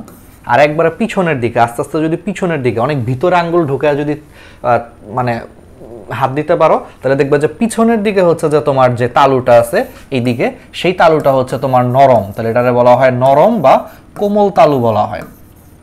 তো এখানে যান্ত্রিক পরিপাকটা কেমনে হয়, খাবার হচ্ছে মুখে ঢুকলো, দাঁত দিয়ে হচ্ছে কাটতেছো খাবারগুলারে, চিবাইতেছো, ছিটতেছো, টিটতেছো, পরিপাক হচ্ছে, পাশে হচ্ছে যে লালা গ্রন্থি থেকে হচ্ছে লালারস ক্ষরণ হচ্ছে। আবার এই যে আমাদের মুখে যে জিহ্বা আছে সেই জিহ্বা কি করতেছে, বারবার হচ্ছে খাবারগুলারে শক্ত তালুর বিপরীতে হচ্ছে প্রেসার দিচ্ছে, মানে খাবারগুলারে চিবানোর সময় দেখবা যে শক্ত তালুর বিপরীতে হচ্ছে জিহ্বাগুলো বারবার চাপ দিচ্ছে, ফলে খাবারগুলো হচ্ছে আরো পিষে যাচ্ছে, আরো পিষে যাচ্ছে। এইভাবে হচ্ছে তোমার মুখ গহ্বরে কি হয়, খাদ্যবস্তুর হচ্ছে যান্ত্রিক পরিপাক হয়। ঠিক আছে, তাহলে মুখ গহ্বরে খাদ্যবস্তুর যান্ত্রিক পরিপাকের জন্য কারা কারা কাজ করতেছে, দাঁত কাজ করতেছে, জিহ্বা কাজ করতেছে, লালারস হচ্ছে যে কাজ করতেছে, যান্ত্রিক পরিপাক হইলো। আচ্ছা, এখন যান্ত্রিক পরিপাক হওয়ার পর মোটামুটি হচ্ছে যে খাদ্যবস্তুগুলা হচ্ছে তোমার টুকরা টুকরা ছোট ছোট টুকরা টুকরায় পরিণত হয়ে গেছে। এখন তাহলে এদের উপর কে কাজ করবে, রাসায়নিক পরিপাক হচ্ছে কাজ করবে। তো রাসায়নিক পরিপাক কিভাবে হবে, ওই যে প্রথমে যে লালারস আসছে সেই লালারসগুলো হচ্ছে খাবারগুলোরে যে শুধুমাত্র পিচ্ছিল করছে তা কিন্তু না, লালারসে হচ্ছে যে আবার দুই ধরনের এনজাইমও আছে, সেই এনজাইমগুলো হচ্ছে মুখ গহ্বরে হচ্ছে খাদ্যবস্তুর পরিপাকও স্টার্ট করে দেয়। এখন লালারসে হচ্ছে কোন এনজাইম আছে, এটা মনে রাখবা হচ্ছে টম দিয়ে, কি দিয়ে মনে রাখবা, টম দিয়ে। টম, টতে হচ্ছে টায়ালিন, তাহলে টতে হচ্ছে টায়ালিন, মতে হচ্ছে মল্টেজ, টতে টায়ালিন, মতে মল্টেজ। দ্যাট মিনস লালারসে হচ্ছে তোমার দুই ধরনের এনজাইম থাকে, টায়ালিন এবং মল্টেজ নামক শর্করা বিশ্লেষে হচ্ছে এনজাইম পাওয়া যায়। এর মধ্যে এই যে টায়ালিনটা আছে সেই টায়ালিনটা কি করে, সেই টায়ালিনটা হচ্ছে জটিল শর্করা, ধরো জটিল শর্করা, কারণ আমরা যখন খাবারটা খাইছি তখন শর্করা কিন্তু অনেক জটিল অবস্থায় আছে। তো টায়ালিন কি করে, সেই জটিল শর্করারে হচ্ছে মল্টোজে কনভার্ট করে। কিসে কনভার্ট করে? টায়ালিন হচ্ছে জটিল শর্করাকে হচ্ছে মল্টোজে কনভার্ট করে। একটা কথা সবসময় মনে রাখবা, ওজ, ওজ মানে হচ্ছে খাবারের নাম। ওজ কি? ওজ হচ্ছে তোমার খাবার, ওজ হচ্ছে তোমার খাবার। আর এজ, এজ ASE, এজ হচ্ছে তোমার এনজাইমের নাম, মনে থাকবে। তাহলে ওজ হচ্ছে তোমার খাবারের নাম আর এজ হচ্ছে এনজাইমের নাম। তাহলে খাবারের নাম হচ্ছে মল্টোজ, মল্টোজের উপরে যে কাজ করে তাকে বলা হয় মল্টেজ, ঠিক আছে। তাহলে এজ এনজাইম, এনজাইম এজ, তাহলে এজ হচ্ছে এনজাইম আর ওজ হচ্ছে খাবার। তাহলে জটিল শর্করার উপর ফার্স্টে হচ্ছে লালারসের টায়ালিন এনজাইম কাজ করে, এটারে হচ্ছে প্রথমে মল্টোজে কনভার্ট করে। তাহলে মল্টোজে কনভার্ট করার পর সেই মল্টোজের উপর হচ্ছে কোন এনজাইম কাজ করবে? মল্টেজ এনজাইম কাজ করবে। তাহলে মল্টোজের উপর মল্টেজ কাজ করে এটারে হচ্ছে আলটিমেটলি গ্লুকোজে কনভার্ট করে ফেলবে। এটাই হচ্ছে তোমার মুখ গহ্বরে রাসায়নিক পরিপাক হয়, ঠিক আছে। তাহলে গ্লুকোজে কনভার্ট করে ফেললো। কিন্তু একটা মজার ব্যাপার হচ্ছে মুখ গহ্বরে শুধুমাত্র শর্করা বিশ্লেষী এনজাইমই পাওয়া যায়। মুখ গহ্বরে কোনো ধরনের প্রোটিন বা স্নেহ জাতীয় পদার্থের কোনো রাসায়নিক পরিপাক হবে না, শুধুমাত্র হচ্ছে শর্করা জাতীয় খাবারের পরিপাকটাই মুখ গহ্বরে হচ্ছে হবে, ঠিক আছে। ওকে, তাহলে এই জিনিসটা আশা করি হচ্ছে আমাদের ক্লিয়ার। আর ওই যে বলছিলাম যে যান্ত্রিক পরিপাক হচ্ছে মেইনলি দাঁতের মাধ্যমে হয়, জিহ্বার মাধ্যমে হয়, লালারসের মাধ্যমেও হয়। তো মেইনলি দাঁতের মাধ্যমে সবচেয়ে বেশি হয়, বুঝতেই পারতেছো। তো দাঁত হচ্ছে তোমার 4 ধরনের। তো একটা হচ্ছে কর্তন দাঁত, ছেদন দাঁত, অগ্রপেশন, পেশন। ইংলিশটা যদি দেখো, ইংলিশে হচ্ছে একটা ইনসিসর বা কর্তন দাঁত, আমরা একটু পরে পড়বো। ছেদন বা ক্যানাইন, অগ্রপেশন বা হচ্ছে প্রিমোলার, আর পেশন বা এটা হচ্ছে মোলার। এগুলার কাজ আমরা ডিটেলস পড়বো, সমস্যা নাই। তাহলে ইনসিসর, ক্যানাইন, প্রিমোলার, মোলার, বা বাংলা হচ্ছে কর্তন, ছেদন, অগ্রপেশন, পেশন দাঁত, ঠিক আছে। তাহলে আমাদের মুখ গহ্বরে খাদ্যবস্তুর পরিপাকটা ডান। এখন আসো মুখ গহ্বরে এই অ্যানিমেশনটা দেখো। এই অ্যানিমেশনে এখন একটা জিনিস বুঝার আছে। আমরা তো মোটামুটি হচ্ছে যান্ত্রিক পরিপাক পড়ায় ফেলছি, কিন্তু যান্ত্রিক পরিপাকের একটা পার্ট আমি তোমাদেরকে বলি নাই, এখন সেটা বলি। এই যে মুখ গহ্বরে যখন খাবারটা ঢুকে তখন জিহ্বা কি করে জানো? জিহ্বা হচ্ছে সেই খাবারটারে হচ্ছে ফার্স্টে এই যে এখানে প্রথমে কি থাকে বলো তো, শক্ত তালু পড়াইছি। খাবারটারে হচ্ছে মনে করো দাঁত টাত কেটে টেটে ফেলছে, সব কিছু করছে, লালারস মিশে গেছে। তারপরে জিহ্বা কি করতেছে যে সেই খাদ্যপিণ্ডটাকে হচ্ছে তোমার সবসময় শক্ত তালুর বিপরীতে চাপ দিচ্ছে, চাপ দিয়ে এটাকে আরো পিষে ফেলতেছে। পিষে ফেলার পরে এই জিহ্বার চাপের কারণে খাবারটা হচ্ছে শক্ত তালুর সাথে পিষে আস্তে আস্তে কিন্তু পিছনের দিকে চলে যাচ্ছে। পিছনের দিকে চলে যায় সেটা আস্তে আস্তে শক্ত তালু থেকে হচ্ছে নরম তালুর দিকে চলে যাচ্ছে। এখন নরম তালুর একেবারে লাস্টের দিকে একটা দেখবা যে একটা জিহ্বার মতো একটা পার্ট হচ্ছে ঝুলে আছে। আমরা যখন হা করি, হা করলে দেখা যায় যে আমাদের একবারে নরম তালুর একবারে শেষের দিকে এই যে একটা এক্সট্রা একটা অংশ ঝুলে আছে, এটারে তোমার বলা হয় উভুলা, ঠিক আছে। উভুলা বা অনেকে উচ্চারণ করে ইউভুলা, উভুলা, উভুলা। এটার বাংলা হচ্ছে আলজিহ্বা, উভুলা বা আলজিহ্বা থাকে। তাহলে একটু বুঝো, ইউভুলা বা আলজিহ্বা থাকে। তাহলে খাবারগুলার হচ্ছে জিহ্বা চাপ দিচ্ছে, চাপ দিয়ে শক্ত তালুর এগেনস্টে চাপ দেওয়ার কারণে পিষে গেছে, পিষে খাবারটা পিছনের দিকে গেল, পিছনের দিকে যেতে যেতে সে হচ্ছে তোমার নরম তালুতে উভুলার কাছে চলে গেছে। উভুলার কাছে চলে যাওয়ার পর তারপর অ্যানিমেশনটা খেয়াল করো, খাবারটা কিন্তু আস্তে আস্তে এইভাবে চলে যাচ্ছে, নিচের দিকে চলে যাচ্ছে, ঠিক আছে।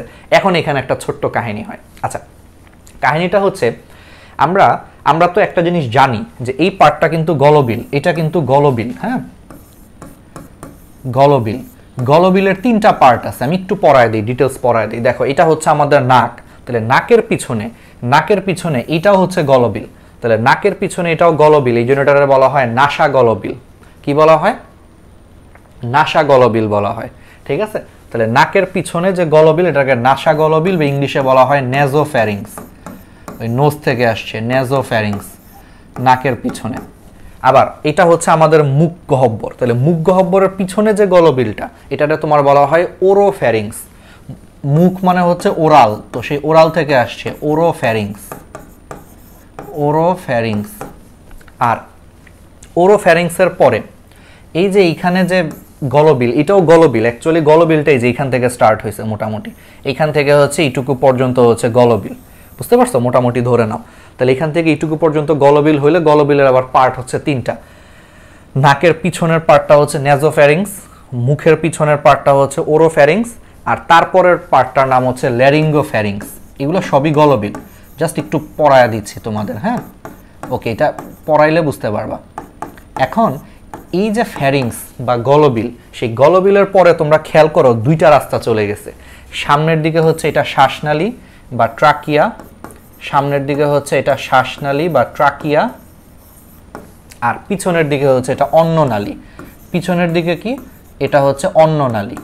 তাহলে এখন তোমরা একটা জিনিস চিন্তা করো, খাবারটা হচ্ছে আমার কোমল তালু হয়ে যখন এটা গলবিল হয়ে নিচের দিকে নেমে যাবে তখন এখানে একটা গ্যাঞ্জাম আছে। গ্যাঞ্জামটা হচ্ছে গলবিলের এই পার্টে আসার পর এর সামনে কিন্তু 2টা রাস্তা, একটা হচ্ছে শ্বাসনালী আর একটা হচ্ছে অন্ননালী। তাহলে খাবারটা কোন দিক দিয়ে যাওয়ার কথা? খাবার তো যাবে হচ্ছে অন্ননালী দিয়ে, কিন্তু অনেক সময় হইতে পারে না যেই যে খাবারটা ভুল করে তোমার শ্বাসনালীতে ঢুকে যেতে পারে না, ঢুকে যেতেই পারে। সো এটা যাতে না হয় এই জন্য আল্লাহ তাআলা কি করছে, যে গলবিলের যেই অংশটা 2টা নলে ভাগ হয়ে একটা শ্বাসনালী হয়ে গেছে আর একটা অন্ননালী হয়ে গেছে, সেই জায়গাটায় আল্লাহ তাআলা হচ্ছে আরেকটা এক্সট্রা জিনিস দিয়ে দিছে। এই যে এই জিনিসটা দেখো, এই জিনিসটা বারবার দেখো, খাবার গিলার সময় ঢাকনার মতো কাজ করতেছে। এই জিনিসটাকে বলা হয় এপিগ্লটিস। কি বলা হয়? এপিগ্লটিস। এটা বইয়ে আছে বাট তোমরা ফিল করতে পারতেছো না, আশা করি এখন ফিল করতেছো। সো আমরা যখন কোনো একটা খাবার গিলি, খাবার গিলে ফেলার সময় এই যে এপিগ্লটিসটা ঢাকনার মতো দেখো শ্বাসনালীটাকে হচ্ছে ঢেকে রাখতেছে, যাতে খাবারটা হচ্ছে গলবিল হয়ে শ্বাসনালীতে যেতে না পারে। এই জন্য খাবারটা তখন গলবিল হয়ে অন্ননালীতে হচ্ছে চলে যায়।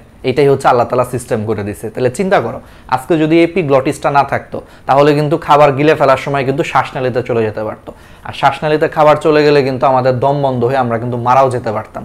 তাহলে দেখছো, তাহলে এপিগ্লটিসটা খাবার যখন গিলে ফেলে, খাবার গিলে ফেলার সময় এটা ঢাকনার মতো কাজ করে, ফলে হচ্ছে খাবারটা শ্বাসনালীতে না যেয়ে তোমার গলবিল থেকে ডিরেক্ট অন্ননালীতে চলে যায়। ঠিক আছে? তাহলে এটা একটা অবজেক্টিভ, এপিগ্লটিস হচ্ছে এই কাজ করে। আর এখানে যে জিনিসটা ঝুলে থাকে তার নাম হচ্ছে উভুলা বা আলজিব্বা। ওকে, তাহলে এটুকু আমরা বুঝছি। তাহলে ওই যে বলছিলাম এপিগ্লটিস লেখাও আছে, ঠিক আছে। তাহলে এবার আসো হচ্ছে আমরা একটু কষ্ট করে দন্ত সংকেতের দিকে চলে আসি। ঠিক আছে? তাহলে দন্ত সংকেতে চলে আসি। এই যে যেই জিনিসটা ঝুলতেছে এটাই হচ্ছে উভুলা বা আলজিব্বা। আচ্ছা, তাহলে দন্ত সংকেত বা ডেন্টাল ফর্মুলা কি জিনিস? তাহলে এখন আসো দন্ত সংকেত বা ডেন্টাল ফর্মুলা। দন্ত সংকেত হচ্ছে স্তন্যপায়ী প্রাণীদের হচ্ছে তোমার দাঁতের টোটাল সংখ্যা এবং ধরন যেই সংকেতের মাধ্যমে প্রকাশ করা হয় তাকে ডেন্টাল ফর্মুলা বা বাংলায় হচ্ছে দন্ত সংকেত বলে। তাহলে স্তন্যপায়ী প্রাণীদের দাঁতের সংখ্যা এবং ধরন যেই সংকেতের মাধ্যমে হচ্ছে প্রকাশ করা হয় তাকে হচ্ছে দন্ত সংকেত বা ডেন্টাল ফর্মুলা বলে। আচ্ছা, তো মানুষের ক্ষেত্রে আমরা জানি যে একটা পূর্ণবয়স্ক মানুষের টোটাল হচ্ছে তোমার 32টা দাঁত আছে। আচ্ছা, 32টা দাঁতের মধ্যে 16টা হচ্ছে উপরের চোয়ালে, বাকি 16টা হচ্ছে নিম্ন চোয়ালে। আবার এই 16টার মধ্যে অর্ধেক 8টা, ওই পাশের অর্ধেক হচ্ছে 8টা। তাহলে খেয়াল করো, এই যে আমাদের যে 16টা দাঁত আছে, ধরো এই যে উপরে 16টা নিচে 16টা, টোটাল হচ্ছে 32টা। এর মধ্যে দেখবা অর্ধেক এখানে 8টা, এখানে 1টা। তো মজার ব্যাপার হচ্ছে এই অর্ধেক সাইড অর্থাৎ এই 8টা দাঁত এখানে যেরকম এখানেও সেম, আবার এখানেও সেই 8টা দাঁত এখানেও সেম, এখানেও সেম। অর্থাৎ তুমি যদি কোনো কারণে মানুষের দাঁতের যে কোনো এক সাইডের 8টা দাঁতের কোনটা কি পরিমাণে আছে যদি জানতে পারো, তুমি সেটারে 4 দিয়ে গুণ করলেই তুমি মোটামুটি 32টা দাঁতের হিসাব তুমি বলতে পারবা, কারণ এগুলো সব সেম। অর্থাৎ মানুষের দাঁতকে আমরা মেইনলি হচ্ছে 4টা ভাগে ভাগ করতে পারি, 8টা 8টা 8টা 8টা, টোটাল হচ্ছে 32টা। তাহলে যে কোনো 8টা জানলে আমরা বাকি 32টার মধ্যে কোনটা কয়টা কি আছে না আছে আমরা সব জানতে পারি। তাহলে এটা নিয়ে হচ্ছে মানুষের দন্ত সংকেত তৈরি করা হয়েছে। ওকে, তাহলে এখন মানুষের যে কোনো এক পাশের 8টা দাঁতের দন্ত সংকেতটা হচ্ছে পূর্ণবয়স্ক মানুষের ক্ষেত্রে, অবশ্যই এটা হচ্ছে পূর্ণবয়স্ক। তাহলে পূর্ণবয়স্ক মানুষের ক্ষেত্রে দন্ত সংকেতটা হচ্ছে I2C1P2M3, I2C1P2M3। এটা মনে রাখবা কেমনে? মনে রাখবা হচ্ছে ভাই 21-23 দিয়ে, 21-23, I2C1P2M3। এগুলো সব হচ্ছে যে ইংলিশে যে দাঁতের নাম বললাম না, ইনসিসরের প্রথম অক্ষর হচ্ছে I, ক্যানাইন প্রথম অক্ষর হচ্ছে C, প্রিমোলার প্রথম অক্ষর হচ্ছে P, মোলার প্রথম অক্ষর হচ্ছে M, এভাবে আসছে। তাহলে I2C1P2M3 মনে রাখবা 21-23 দিয়ে। ঠিক আছে, অর্থাৎ বুঝাচ্ছে এই 8টা দাঁতের মধ্যে 2টা হচ্ছে তোমার ইনসিসর বা কর্তন দাঁত। এই যে এই ছবিতে যদি দেখো, এই যে এই 2টা ধরো হচ্ছে ইনসিসর বা কর্তন দাঁত। তারপরে C1 মানে ক্যানাইন হচ্ছে একটা, তাহলে এই ক্যানাইন বা ছেদন দাঁত হচ্ছে একটা। তারপরে P2 তারপরের 2টা হচ্ছে তোমার কি বলে, 2টা হচ্ছে তোমার অগ্রপেশন বা প্রিমোলার, আর M3 তাহলে লাস্টের 3টা হচ্ছে মোলার দাঁত। ঠিক আছে, এটা হচ্ছে একটা পূর্ণবয়স্ক মানুষের দন্ত সংকেত। তাহলে বলো তো একটা পূর্ণবয়স্ক মানুষের টোটাল ইনসিসর কয়টা থাকে? যদি পরীক্ষায় প্রশ্ন আসে মেডিকেলে, তাহলে তো বুঝতেই পারতেছো 8টার মধ্যে যদি 2টা ইনসিসর থাকে তাহলে টোটাল থাকে হচ্ছে এটারে 4 দিয়ে গুণ করে দিলেই পাওয়া যাবে। তাহলে পারবা না এগুলা? যদি এখন তোমাকে বলা হয় যে একটা পূর্ণবয়স্ক মানুষের কয়টা মোলার দাঁত থাকে, তাহলে তুমি চিন্তা করলা I2 C1 P2 M3, তাহলে 8টার মধ্যে মোলার থাকে 3টা, তাহলে 3 রে 4 দিয়ে গুণ করো, অ্যান্সার হচ্ছে 12টা। ঠিক আছে, টোটাল 12টা মোলার দাঁত থাকে। ওকে, তাহলে আমরা পারবো, এটা হচ্ছে পূর্ণবয়স্ক মানুষের ক্ষেত্রে। কিন্তু মজার ব্যাপার হচ্ছে আমি যেই বছর মেডিকেল ভর্তি পরীক্ষা দিই ওই বছর পূর্ণবয়স্ক মানুষের দন্ত সংকেত আসে নাই, ওই বছর আসছে হচ্ছে একটা 6 বছর বয়সী বাচ্চার দন্ত সংকেত। তো তোমরা ভালো মতোই জানো যে বাচ্চাদের কিন্তু সব দাঁত কিন্তু গজায় না, এই কারণে একটা 6 বয়সী বাচ্চা আর পূর্ণবয়স্ক মানুষের বাচ্চার মানে পূর্ণবয়স্ক মানুষের দন্ত সংকেত সেম না। তাহলে মনে রাখবা 2 থেকে 6 বছর বয়সী বাচ্চার দাঁত থাকে হচ্ছে 20টা। 2 থেকে 6 বছর বয়সী বাচ্চার দাঁত থাকে হচ্ছে 20টা। এই দাঁতগুলোর হচ্ছে দুধ দাঁত বলা হয়, বা ইংলিশে বলা হয় মিল্ক টিথ, বা বাংলায় বলা হয় দুধ দাঁত। তাহলে 2 থেকে 6 বছর বয়সে হচ্ছে 20টা দুধ দাঁত বা মিল্ক টিথ থাকে। তো এই ক্ষেত্রে তাহলে দন্ত সংকেতটা কি? এই যে এই ছবিতে, তাহলে এটা হচ্ছে বাচ্চাদের দন্ত সংকেত। তো বাচ্চাদের ক্ষেত্রেই সেম আগের মতো হচ্ছে ভাগ করো, ভাগ করলে বাচ্চাদের ক্ষেত্রে প্রত্যেক এক ভাগে হচ্ছে তোমার 5টা করে দাঁত পড়বে। কয়টা করে দাঁত পড়বে? 5টা করে দাঁত পড়বে। এর মধ্যে হচ্ছে 2টা ইনসিসর, তাহলে I2 C1, তাহলে প্রথমটুকু ঠিক আছে, কিন্তু তারপরেও দেখো প্রিমোলার হচ্ছে 0, দ্যাট মিনস বাচ্চাদের প্রিমোলার নামে কোনো দাঁত থাকে না, আর মোলার দাঁত থাকে হচ্ছে 2টা। ঠিক আছে, তাহলে বাচ্চাদের দন্ত সংকেত হচ্ছে I2 C1 P0 M2, তাহলে I2 C1 P0 M2। তাহলে এটা সংকেতটা এইভাবে মনে রাখবা যে প্রথম 21 হচ্ছে ঠিক আছে, কিন্তু তারপরে হচ্ছে একটু উল্টাপাল্টা হয়েছে, তারপরে হচ্ছে 02, তাহলে 21 02, তাহলে এটা হচ্ছে বাচ্চাদের ক্ষেত্রে। ঠিক আছে, ওকে। তাহলে এই যে দেখো 5টা থাকে, তাহলে 5টাকে 4 দিয়ে গুণ করলে বাচ্চাদের টোটাল দুধ দাঁত হচ্ছে 20টা। ঠিক আছে, হিসাবটা পারা যাবে, আশা করি পারবা। তাহলে এটা হচ্ছে অ্যান্সার। এখন আসো হচ্ছে আমরা তো সবাই জানি যে বাচ্চাদের ক্ষেত্রে তোমরা দেখবা বাসায় ছোট বাচ্চা থাকলে 2 থেকে 6 বছর বয়সে এদের দুধ দাঁত হয়, পরবর্তীতে দেখবা যে 8 থেকে 10 বছরের সময় এদের দুধ দাঁত কিন্তু আবার পড়ে যায়। 8 থেকে 10 বছর বয়সের সময় এদের দুধ দাঁত পড়ে যায়, আবার নতুন করে হচ্ছে পার্মানেন্ট দাঁত গজায়। খেয়াল করছো বা তোমরা যখন ছোট ছিল তোমরাও দেখছো যে 8 থেকে 10 বছর বয়সে দুধ দাঁত পড়ে যে নতুন করে হচ্ছে আবার দাঁত গজাচ্ছে। এই কারণে মানুষের দাঁতকে তোমার বলা হয় ডাইফিওডন্ট। এটা একটু ইম্পর্টেন্ট, মানুষের দাঁতকে কি বলা হয়? ডাইফিওডন্ট। ডাই মানে হচ্ছে 2, তাহলে ডাইফিওডন্ট মানে হচ্ছে 2 বার গজায়। তাহলে একবার হচ্ছে তোমার দুধ দাঁত হয়েছে, পরে আবার সেই দুধ দাঁত পড়ে যে পার্মানেন্ট দাঁত হচ্ছে, এই কারণে মানুষের দাঁতকে তোমার বলা হয় ডাইফিওডন্ট, অর্থাৎ এটা 2 বার গজায়। ঠিক আছে, ওকে। আর মোটামুটি 18 থেকে 24 বছর বয়সে আমাদের টোটাল 32টা দাঁত হচ্ছে কমপ্লিট হয়। এখন 32টা দাঁতের মধ্যে আবার একটা টার্ম আছে আক্কেল দাঁত, বা ইংলিশে বলা হয় উইজডম টিথ। এটা কোনটা? মাঝে মাঝে অবজেক্টিভ আসতে পারে।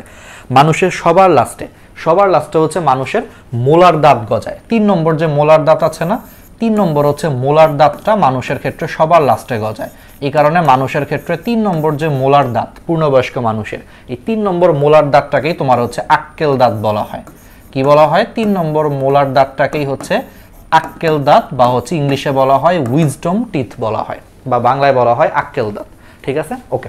তাহলে সব আমরা এখন পারবো, আমরা বস হয়ে গেছি। এই জিনিসটা আমরা আরেকটু ফিল করতে পারি, এখানে দেখো বিভিন্ন কালার দিয়ে দেওয়া আছে, বুঝতে সুবিধা হবে। ঠিক আছে, যেমন এই যে এটা হচ্ছে দন্ত সংকেত, ভাগ করো, তাহলে এই যে দেখো হলুদ 2টা হচ্ছে ইনসিসর, এই নীলটা হচ্ছে ক্যানাইন, তারপরে প্রিমোলার, এটা হচ্ছে মোলার। ঠিক আছে, ওকে। তাহলে এটা হচ্ছে মানুষের দন্ত সংকেত। আচ্ছা, তাহলে এখন এই জিনিসগুলো যদি আমরা পারি, তাহলে এখন আসো হচ্ছে জিহ্বা। আচ্ছা, জিহ্বায় চলে আসি। আচ্ছা, এটা হচ্ছে আমাদের জিহ্বা, বা ইংলিশে বলা হয় টাং। তো জিহ্বার মধ্যে বিভিন্ন ধরনের হচ্ছে স্বাদকুড়ি থাকে। আমরা যখন কোনো একটা খাবার খাই দেখবা যে জিহ্বাতে অনেক ধরনের টেস্ট পাচ্ছি, দ্যাট মিনস হচ্ছে জিহ্বাতে বিভিন্ন ধরনের হচ্ছে স্বাদকুড়ি আছে।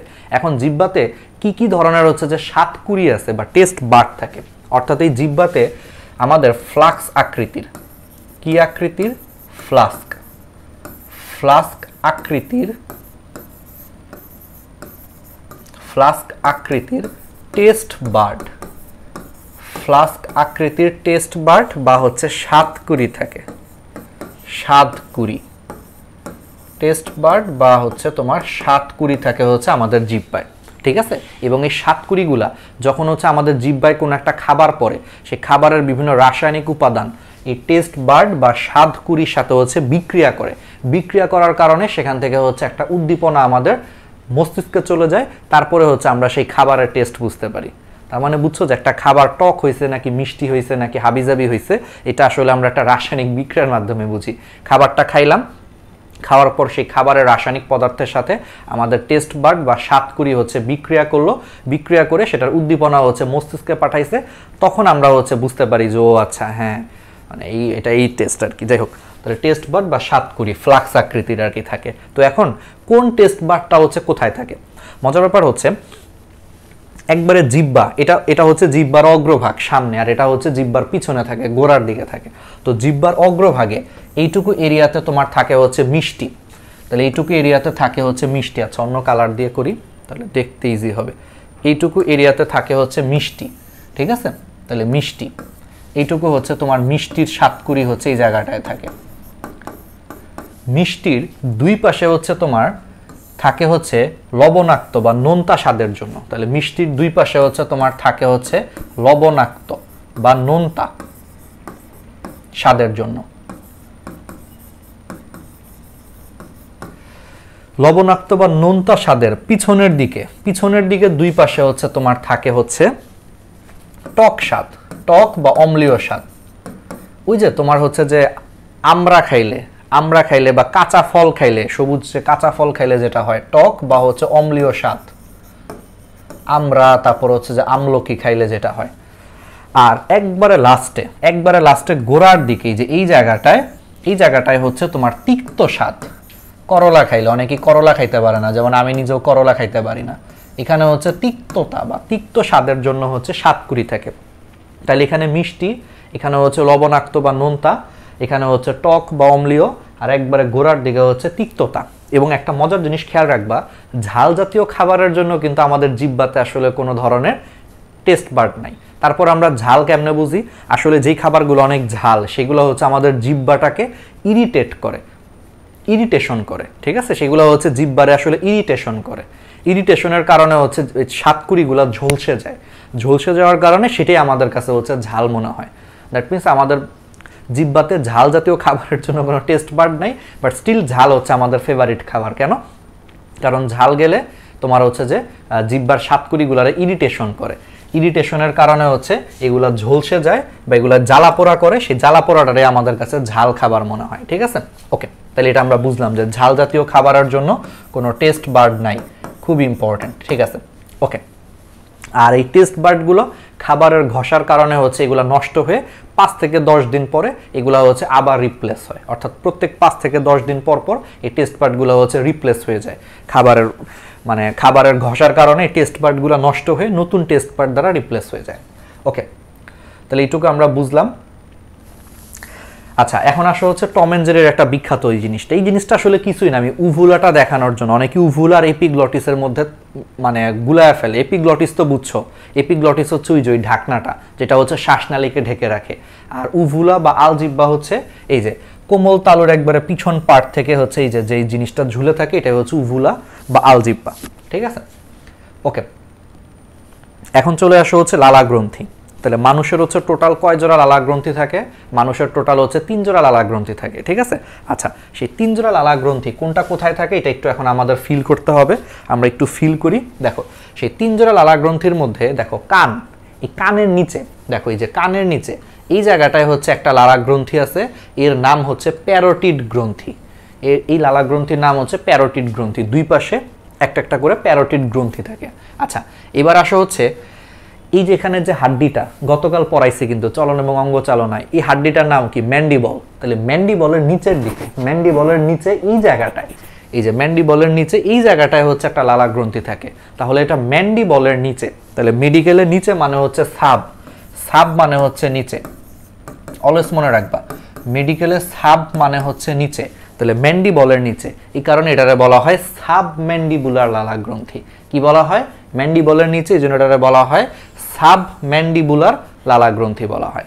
আর এবার আসো হচ্ছে এখানে থাকে হচ্ছে আমাদের জিহ্বা, এই যে মোটামুটি এই বরাবর আমাদের জিহ্বা থাকে, তাহলে জিহ্বার নিচে থাকে হচ্ছে আরেক লালাগ্রন্থি, তাহলে জিহ্বার নিচে, তাহলে ইংলিশ হচ্ছে সাব, আর জিহ্বাকে হচ্ছে লিঙ্গুয়া বলা হয়। মেডিকেলে জিহ্বাকে ইংলিশে বলা হয় লিঙ্গুয়া, তাহলে জিহ্বার নিচে, এই জন্য এটাকে বলা হয় সাবলিঙ্গুয়াল গ্রন্থি, সাবলিঙ্গুয়াল গ্রন্থি। তাহলে 3 ধরনের লালাগ্রন্থি থাকে, কানের নিচের দিকে হচ্ছে প্যারোটিড গ্রন্থি, তারপরে হচ্ছে ম্যান্ডিবলের নিচে দেখে সাবম্যান্ডিবুলার, আর জিহ্বার নিচে দেখে সাবলিঙ্গুয়াল গ্রন্থি। 3 ধরনের লালাগ্রন্থি থাকে, 3 জোড়া আর কি টোটাল। ওকে, তো এর মধ্যে কোনটা লালাগ্রন্থি থেকে, তো বুঝতেই পারতেছো যে লালাগ্রন্থি থেকে হচ্ছে লালারস ক্ষরণ হয়, ঠিক আছে? তো লালারস যে ক্ষরণ হয়, সেই লালারসগুলা কিভাবে ক্ষরণ হয়? সেই লালাগ্রন্থি থেকে হচ্ছে একটা নালী এসে যুক্ত হয়। এই প্যারোটিড যে লালাগ্রন্থিটাই, প্যারোটিড লালাগ্রন্থি হচ্ছে মানব দেহের সবচেয়ে বড়, তাহলে মানব দেহের সবচেয়ে বড় লালাগ্রন্থির নাম হচ্ছে প্যারোটিড গ্রন্থি, ঠিক আছে? তাহলে প্যারোটিড হচ্ছে সবচেয়ে বড় লালাগ্রন্থি, তোমরা ছবিতেই বুঝতে পারতেছো যে সবচেয়ে বড় হচ্ছে প্যারোটিড। তাহলে সেই প্যারোটিড থেকে যে নলটা বের হয়েছে, কারণ এই লালারসগুলো তো নালীর মাধ্যমে আসে, তাহলে প্যারোটিড থেকে যে নালীটা বের হয়েছে সেটা হচ্ছে আমাদের ঊর্ধ্বচোয়াল, ঊর্ধ্বচোয়ালের 2 নম্বর মোলার দাঁতের বিপরীতে হচ্ছে যে নালীটা বের হয়েছে। তার মানে প্যারোটিড গ্রন্থি থেকে লালারসগুলা যেই নালীর মাধ্যমে বের হয়, সেই নালীটা কোথায় ওপেন হয়েছে? মুখে। সেই নালীটা মুখে ওপেন হয়েছে হচ্ছে তোমার ঊর্ধ্বচোয়ালের 2 নম্বর মোলার দাঁত, তাহলে ঊর্ধ্বচোয়ালের 2 নম্বর মোলার দাঁতের বিপরীতে হচ্ছে এই নালীগুলা মুখ গহ্বরে উন্মুক্ত হয়েছে, এবং এই নালীগুলার মাধ্যমে হচ্ছে লালারসগুলা মুখ গহ্বরে চলে আসে, ঠিক আছে? তাহলে প্যারোটিড গেল। এবার আসে হচ্ছে সাবলিঙ্গুয়াল আর সাবম্যান্ডিবুলার। এই সাবলিঙ্গুয়াল আর সাবম্যান্ডিবুলার এই দুইটারই যে নালী, সেই নালীটা হচ্ছে জিহ্বার পিছন দিকে একটা অংশ আছে, সেই অংশটার নাম হচ্ছে ফ্রেনুলাম। অংশটার নাম কি? ফ্রেনুলাম। সেই ফ্রেনুলামে হচ্ছে উন্মুক্ত হয়েছে।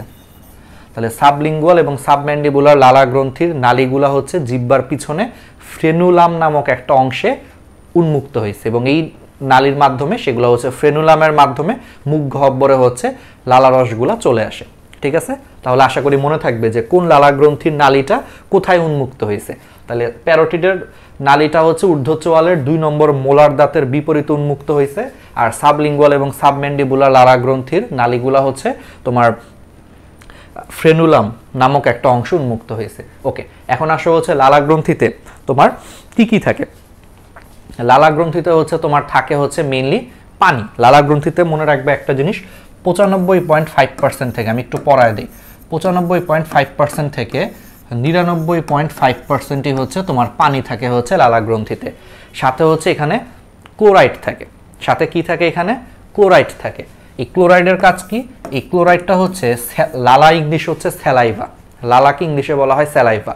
তো স্যালাইভাতে শর্করা বিশ্লেষে একটা এনজাইম থাকে, ওই যে টায়ালিন এবং মল্টেজ। তো এই ক্লোরাইড আয়নটা স্যালাইভারি অ্যামাইলেসকে হচ্ছে সক্রিয় করে, এটা খুব ইম্পর্টেন্ট একটা অবজেক্টিভ। এই ক্লোরাইড আয়নটা কাকে সক্রিয় করে? স্যালাইভারি অ্যামাইলেসকে। স্যালাইভা মানে হচ্ছে লালা, তাহলে এই ক্লোরাইড আয়নটা হচ্ছে তোমার স্যালাইভারি অ্যামাইলেসকে হচ্ছে সক্রিয় করে। স্যালাইভারি অ্যামাইলেসকে হচ্ছে সক্রিয় করে হচ্ছে ক্লোরাইড আয়ন। আর লালারসে হচ্ছে আরেকটা চমৎকার জিনিস থাকে, লাইসোজাইম নামে একটা এনজাইম থাকে। কি থাকে? লাইসোজাইম। লালা হচ্ছে ল দিয়ে শুরু, লাইসোজাইমও হচ্ছে ল দিয়ে শুরু, মনে রাখবা। তাহলে লাইসোজাইম নামে একটা জিনিস থাকে, এটা হচ্ছে ব্যাকটেরিয়ার বিরুদ্ধে হচ্ছে প্রোটেকশন দেয়। আমরা যখন খাবার খাই, খাবারের মধ্যে কিন্তু ব্যাকটেরিয়াও থাকতে পারে। তো লালারস থেকে হচ্ছে লাইসোজাইম নামক এক ধরনের এনজাইম ক্ষরণ হয়, সেটা হচ্ছে তোমার ব্যাকটেরিয়াকে ধ্বংস করে ফেলে। এই জন্য লাইসোজাইমটা হচ্ছে আসলে জীবাণুনাশক হিসেবে কাজ করে, এটাও লালারসে হচ্ছে পাওয়া যায়। আর সাথে তো বুঝতেই পারতেছো যে 2 ধরনের এনজাইম থাকে, টায়ালিন আর একটা হচ্ছে মল্টেজ, আগেই পড়ায় ফেলছি। ওকে, তাহলে এই জিনিসগুলো পারবো, খুব ইম্পর্টেন্ট ছিল, সমস্যা নেই। এবার আসলে লালারসের হচ্ছে কাজ। লালারসের কাজ, তাহলে এই কাজগুলো অলরেডি আমি বলে ফেলছি, খালি ইম্পর্টেন্ট 2-3টা কাজ করি। এরা হচ্ছে ওই যে লালারসের মধ্যে যে পানি থাকে, সেই পানিগুলো হচ্ছে খাদ্যকে হচ্ছে নরম এবং সিদ্ধ করে, চর্বণ এবং গলাধকরণে সাহায্য করে। তারপরে লালারসের যে মিউসিনগুলো হচ্ছে পিচ্ছিল পদার্থ, এগুলো হচ্ছে খাদ্যকে লুব্রিকেন্ট করে, পিচ্ছিল করে। পিচ্ছিল করলে লাভটা কি? পিচ্ছিল করে লাভটা হচ্ছে খাবার তোমার গিলতে সুবিধা হবে, ঠিক আছে? তাহলে এগুলো খাদ্যকে লুব্রিকেন্ট করে দলায় পরিণত করে। ওই যে বলছিলাম ক্লোরাইড খুব ইম্পর্টেন্ট, এটা একটা 5 স্টার অবজেক্টিভ। স্যালাইভারি অ্যামাইলেজকে হচ্ছে সক্রিয় করে। টায়ালিনো মল্টেস অলরেডি জানো, যেগুলো হচ্ছে যে কাজ করে, কি কাজ করে বলছি অলরেডি। এই যে লাইসোজাইম হচ্ছে ব্যাকটেরিয়া ধ্বংসের মাধ্যমে হচ্ছে দাঁতকে রক্ষা করে, এগুলো একটু ইম্পর্টেন্ট। আর লালারসে হচ্ছে বাইকার্বনেট আয়নও পাওয়া যায়, এটাও একটু ইম্পর্টেন্ট। এই বাইকার্বনেট আয়ন লালারসের পিএইচ এর মানটাকে হচ্ছে তোমার 6.2 থেকে 7.4 এর মধ্যে রাখতে সাহায্য করে, ঠিক আছে? ওকে, তাহলে আমরা পারবো। তো তোমাদেরকে আবার মনে করা দেই, অবশ্যই তোমরা হচ্ছে যে নোট জমা দিবা কোথায়? ডিএমসি স্টেশন ফেসবুক গ্রুপে। তো যারা যারা এখনো ফেসবুক গ্রুপে অ্যাড নাই, অবশ্যই ফেসবুকে সার্চ দিয়ে ডিএমসি স্টেশন গ্রুপে অ্যাড হয়ে যাও। সেখানে শুধু তোমরা যে নোট জমা দিবা তা কিন্তু না, নোটের পাশাপাশি হচ্ছে যে তোমরা এখানে ফ্রি এক্সাম, ফ্রি সব কিছুই দিতে পারবা। আর নোট জমা দেওয়ার নিয়ম হচ্ছে অবশ্যই তোমরা হ্যাশট্যাগে ন্যানো বায়োলজি কোর্স, এটা হ্যাশট্যাগে হচ্ছে লিখবা। কি লিখবা? হ্যাশট্যাগ দিয়ে হচ্ছে ন্যানো বায়োলজি কোর্স অবশ্যই লিখবা। সাথে হচ্ছে ডে দিবা, যেমন আজকে হচ্ছে ডে 10, ডে দিবা। ক্লাসের লিঙ্ক অবশ্যই দিবা, সাথে তোমার নাম, কলেজ নাম, ব্যাচ নেম লিখে সুন্দর করে হচ্ছে ক্লাস নোট জমা দিবা, ঠিক আছে? আর যারা যারা ক্লাস নোট জমা দিবা তাদের মধ্য থেকে কিন্তু টপ 15 জনকে আমি আমার পার্সোনাল মেন্টরিংয়ের আওতায় নিয়ে আসবো। আর আমি সবসময় একটা কথা বলি যে টপাররা এমনিতেও চান্স পায়, টপারদের অত গাইডলাইনে দরকার হয় না।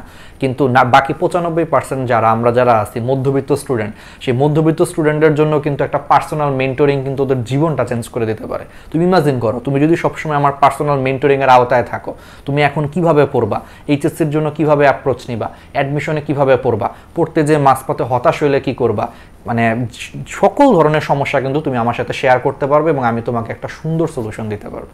তো যারা যারা আমার এই পার্সোনাল মেন্টরিংয়ের আওতায় এসে এইচএসসি প্লাস হচ্ছে যে অ্যাডমিশনের দিনগুলোকে সহজ করতে চাও, অবশ্যই তারা হচ্ছে নোট জমা দিবা কোথায়? আমাদের ডিএমসি স্টেশন ফেসবুক গ্রুপে, ঠিক আছে? ওকে, আর আমাদের পূর্ববর্তী ক্লাসগুলা বা এখনকার যে ক্লাস হচ্ছে সবগুলা ক্লাস কোথায় রেকর্ড পাবা? ডিএমসি স্টেশন ইউটিউব চ্যানেলে অবশ্যই সাবস্ক্রাইব করবা। ইউটিউবে যে হচ্ছে ওয়ান শট ন্যানো বায়োলজি কোর্সে হচ্ছে যে যাবা প্লেলিস্ট, এটা সেই প্লেলিস্টে গেলেই দেখবা আমাদের সব ক্লাস সাজানো আছে। এবং বিশ্বাস করো, এই ক্লাসগুলো দেখলে তোমার আর কোথাও কিছুই করা লাগবে না। তুমি জীবনে মনে করো কোনো চ্যাপ্টার পড়ো নাই, এই ক্লাসগুলো দেখলে সব বেসিক ক্লিয়ার হবে, এইচএসসি কাভার হবে, মেডিকেল অ্যাডমিশন কাভার হবে, ঢাকা বিশ্ববিদ্যালয় সহ যে কোনো ভার্সিটি কাভার হবে। কেন আমি গ্যারান্টি দিচ্ছি? কারণ এই ক্লাসগুলো আমি নিজের গুছানো নোট দিয়ে, যেই নোট দিয়ে পড়ে আমি হচ্ছে যে ঢাকা বোর্ডে বৃত্তি পাইছি, বেসিক ক্লিয়ার করছি, ঢাকা মেডিকেলে চান্স পাইছি, ঢাকা বিশ্ববিদ্যালয়ে চান্স পাইছি, সেই নোটগুলোকেই আমি হচ্ছে যে গুছিয়ে স্লাইড সহ অ্যানিমেশন সহ সুন্দর করে হচ্ছে পড়াচ্ছি। তো এই ক্লাসগুলো দেখলে আর কোথাও কিচ্ছু করা লাগবে না, অবশ্যই ক্লাসগুলো দেখবা, মাস্ট। আর কিচ্ছু করা লাগবে না, বায়োলজির কোনো প্রবলেম থাকবে না এই ক্লাসগুলো দেখলে। আর আমাদের সকল লাইভ ক্লাস হবে আমাদের অফিসিয়াল ফেসবুক পেজ, তার নাম হচ্ছে গ্র্যাভিটি মেডিস্টেশন, ঠিক আছে? এখানে লাইভ হবে। ওকে, তো এখন চলে আসো, আমাদের হচ্ছে শেষ, তাহলে আমার লালারস বা ওইগুলা শেষ, এখন আসো পাকস্থলী।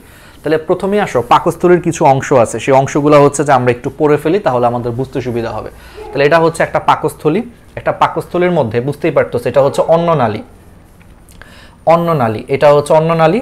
আর পাকস্থলীর শেষের পার্টটা হচ্ছে ডিওডেনাম, মানে পাকস্থলীটা ডিওডেনামের সাথে কানেক্টেড। তাহলে এটা হচ্ছে অন্ননালী, আর এই লাস্টের পার্টটা হচ্ছে ডিওডেনাম। ওকে, তো এখন একটা জিনিস খেয়াল করো, অন্ননালীর সাথে পাকস্থলী যে জায়গাটায় হচ্ছে কানেক্টেড, সেই জায়গাটাকে তোমার বলা হয় কার্ডিয়াক প্রান্ত। তাহলে অন্ননালীর সাথে পাকস্থলী হচ্ছে যে জায়গাটায় কানেক্টেড, সেই জায়গাটাকে বলা হয় কার্ডিয়াক প্রান্ত। তাহলে এটা হচ্ছে কার্ডিয়াক প্রান্ত। আর পাকস্থলীর যে জায়গাটা হচ্ছে ডিওডেনামের সাথে কানেক্টেড, পাকস্থলীর যে জায়গাটা হচ্ছে ডিওডেনামের সাথে কানেক্টেড, সেই জায়গাটাকে বলা হয় পাইলোরিক প্রান্ত। কি প্রান্ত? পাইলোরিক প্রান্ত। তাহলে কার্ডিয়াক প্রান্ত, এটা হচ্ছে পাইলোরিক প্রান্ত। এটার নাম কার্ডিয়াক প্রান্ত কেন? কারণ এই সাইডে হচ্ছে মানুষের হৃৎপিণ্ড বা হার্ট অবস্থান করে, আর হার্টকে হচ্ছে ইংলিশে কার্ডিয়াক বলা হয় মেডিকেলে, এই কারণে এখানে হার্টের কাছাকাছি বলে এই জায়গাটার নাম হচ্ছে কার্ডিয়াক প্রান্ত। ওকে, এখন পাকস্থলীর সেই কার্ডিয়াক প্রান্তে যদি আমি একটা আনুভূমিক যদি একটা দাগ টানি, এই যে একটা গম্বুজের মতো যে একটা স্ট্রাকচার পাওয়া যাচ্ছে, কার্ডিয়াক প্রান্তে আনুভূমিক দাগ টানলেই যে গম্বুজের মতো যে একটা জায়গা পাওয়া যাচ্ছে এই জায়গাটারে বলা হয় ফান্ডাস। তাহলে গম্বুজের মতো জায়গাটার নাম হচ্ছে ফান্ডাস। আচ্ছা, এখন দেখো পাকস্থলী দুইটা কার্ভ নিছে, পাকস্থলীতে দুইটা কার্ভ আছে। দেখো একটা হচ্ছে ছোট কার্ভ, দেখো ছোট, এই কার্ভটা হচ্ছে ছোট, আর আরেকটা কার্ভ দেখো অনেক বড়, অনেক বড়। তাহলে দেখো একটা হচ্ছে ছোট কার্ভ, আরেকটা দেখো অনেক বড় কার্ভ। তাহলে এই ছোট কার্ভটাকে বলা হয় লেসার কার্ভেচার। এই ছোট কার্ভটাকে ইংলিশে বলা হয় লেসার কার্ভেচার, বা বাংলায় বলা হয় ছোট বাঁক। বুঝতেই পারতেছো, এটা ছোট দেখে ছোট বাঁক বা লেসার কার্ভেচার বলা হয়। আর দেখো এই কার্ভটা হচ্ছে অনেক বড়, তাহলে এটারে বলা হয় গ্রেটার কার্ভেচার বা বড় বাঁক। গ্রেটার কার্ভেচার বা হচ্ছে তোমার বড় বাঁক বলা হয়। আচ্ছা, এখন আসো পাকস্থলীর যে কার্ডিয়াক প্রান্ত, সেই কার্ডিয়াক প্রান্তে হচ্ছে তোমার একটা পেশি বলয় আছে। পেশি বলয়, এটাকে ইংলিশে বলা হয় স্ফিংক্টার। আচ্ছা, পেশি বলয় কি?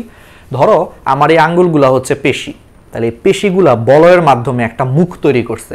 তো লাভটা হচ্ছে কোনো কারণে পেশি বলয়গুলা সংকুচিত হয়ে সেই মুখটাকে অফ করে দিতে পারে, আবার এটা প্রসারিত হয়ে মুখটাকে অন করতে পারে।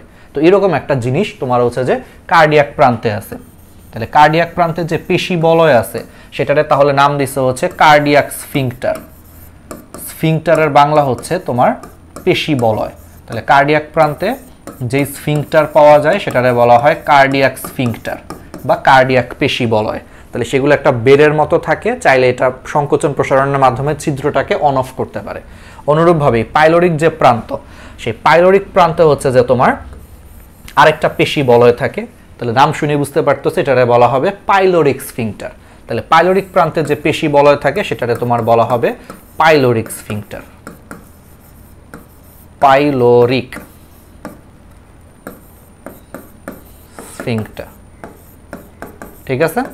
আচ্ছা, আর একজন পূর্ণবয়স্ক মানুষের পাকস্থলীর আয়তন হচ্ছে 1.5 থেকে 2 লিটার। এগুলো সব অবজেক্টিভের জন্য ইম্পর্টেন্ট। তাহলে পূর্ণবয়স্ক মানুষের পাকস্থলীর আয়তন হচ্ছে 1.5 থেকে 2 লিটার। ওকে, তাহলে আমরা এইটুকু বুঝি।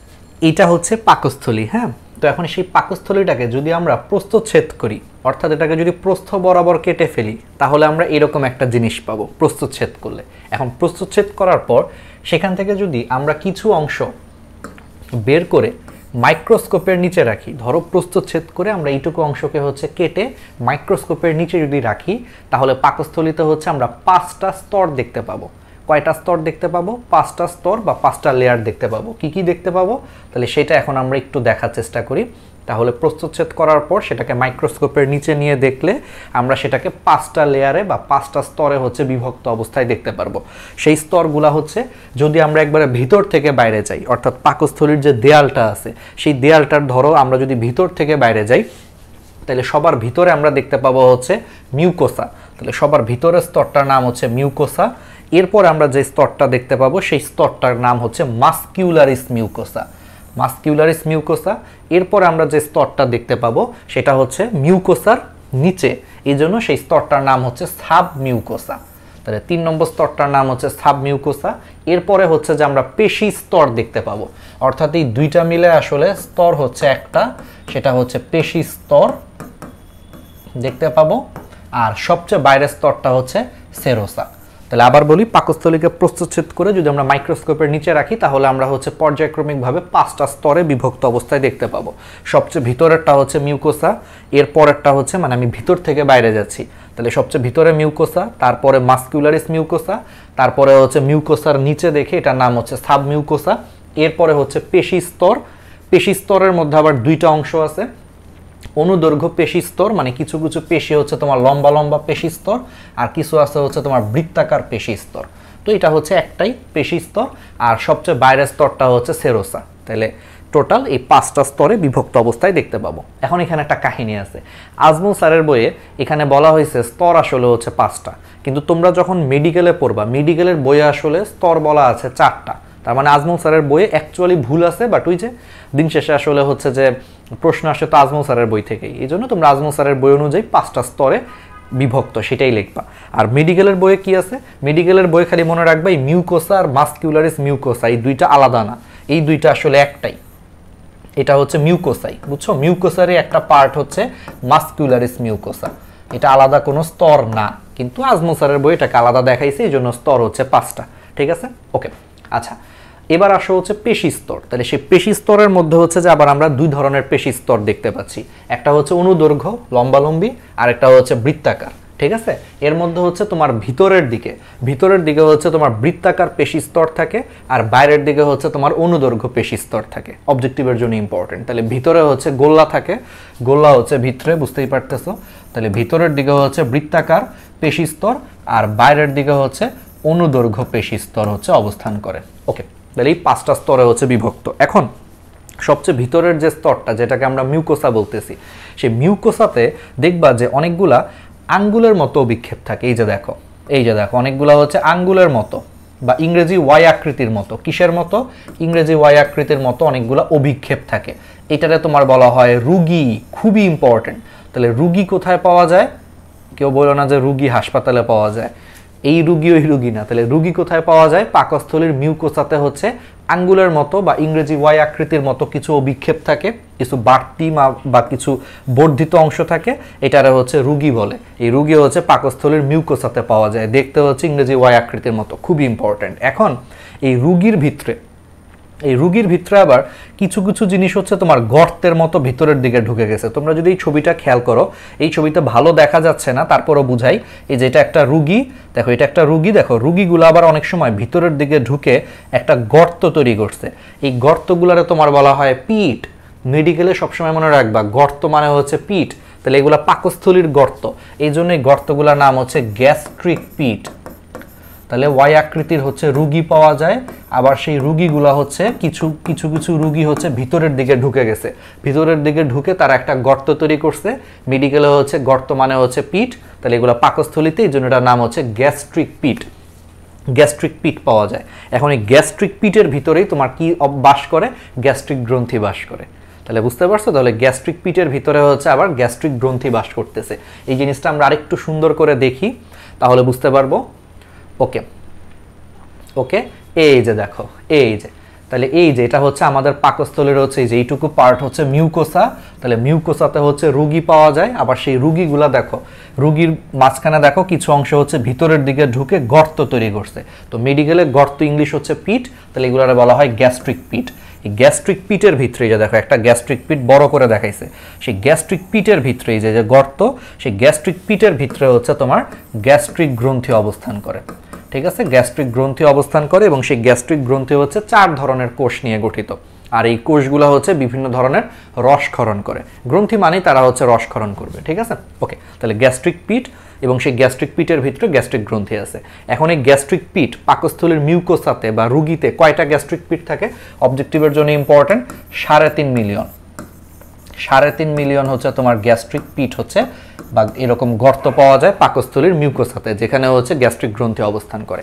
এখন আরেকটি ইম্পর্টেন্ট অবজেক্টিভ, পাকস্থলীর এই যে মিউকোসা, সবচেয়ে ভিতরের যে স্তরটা মিউকোসা, সেই মিউকোসার যে কোষগুলা, সেই কোষগুলা হচ্ছে তোমার কলামনার এপিথেলিয়াম বা স্তম্ভাকার আবরণী কোষ। খুবই ইম্পর্টেন্ট, এটা একটু মনে রাখবা। তাহলে মিউকোসার যে কোষগুলা, সেই কোষগুলা হচ্ছে তোমার স্তম্ভাকার আবরণী কোষ।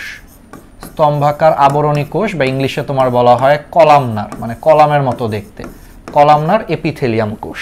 অর্থাৎ এই কোষগুলো এইরকম, এই যে, ঠিক আছে, কলামের মতো দেখতে, এই জন্য এটারে বলা হয় কলামনার এপিথেলিয়াম। কলামনার এপিথেলিয়াম বা স্তম্ভাকার আবরণী কোষ হচ্ছে তোমার মিউকোসার আবরণটা আর কি। ঠিক আছে, এটা খুব ইম্পর্টেন্ট অবজেক্টিভের জন্য। ওকে, তাহলে এই জিনিসগুলো আমরা পারলাম। এখন আসা হচ্ছে তাহলে গ্যাস্ট্রিক পিটের ভিতরে হচ্ছে গ্যাস্ট্রিক গ্রন্থি থাকে। তাহলে সেই গ্যাস্ট্রিক গ্রন্থি হচ্ছে আবার 4 ধরনের কোষ নিয়ে গঠিত। খুবই ইম্পর্টেন্ট।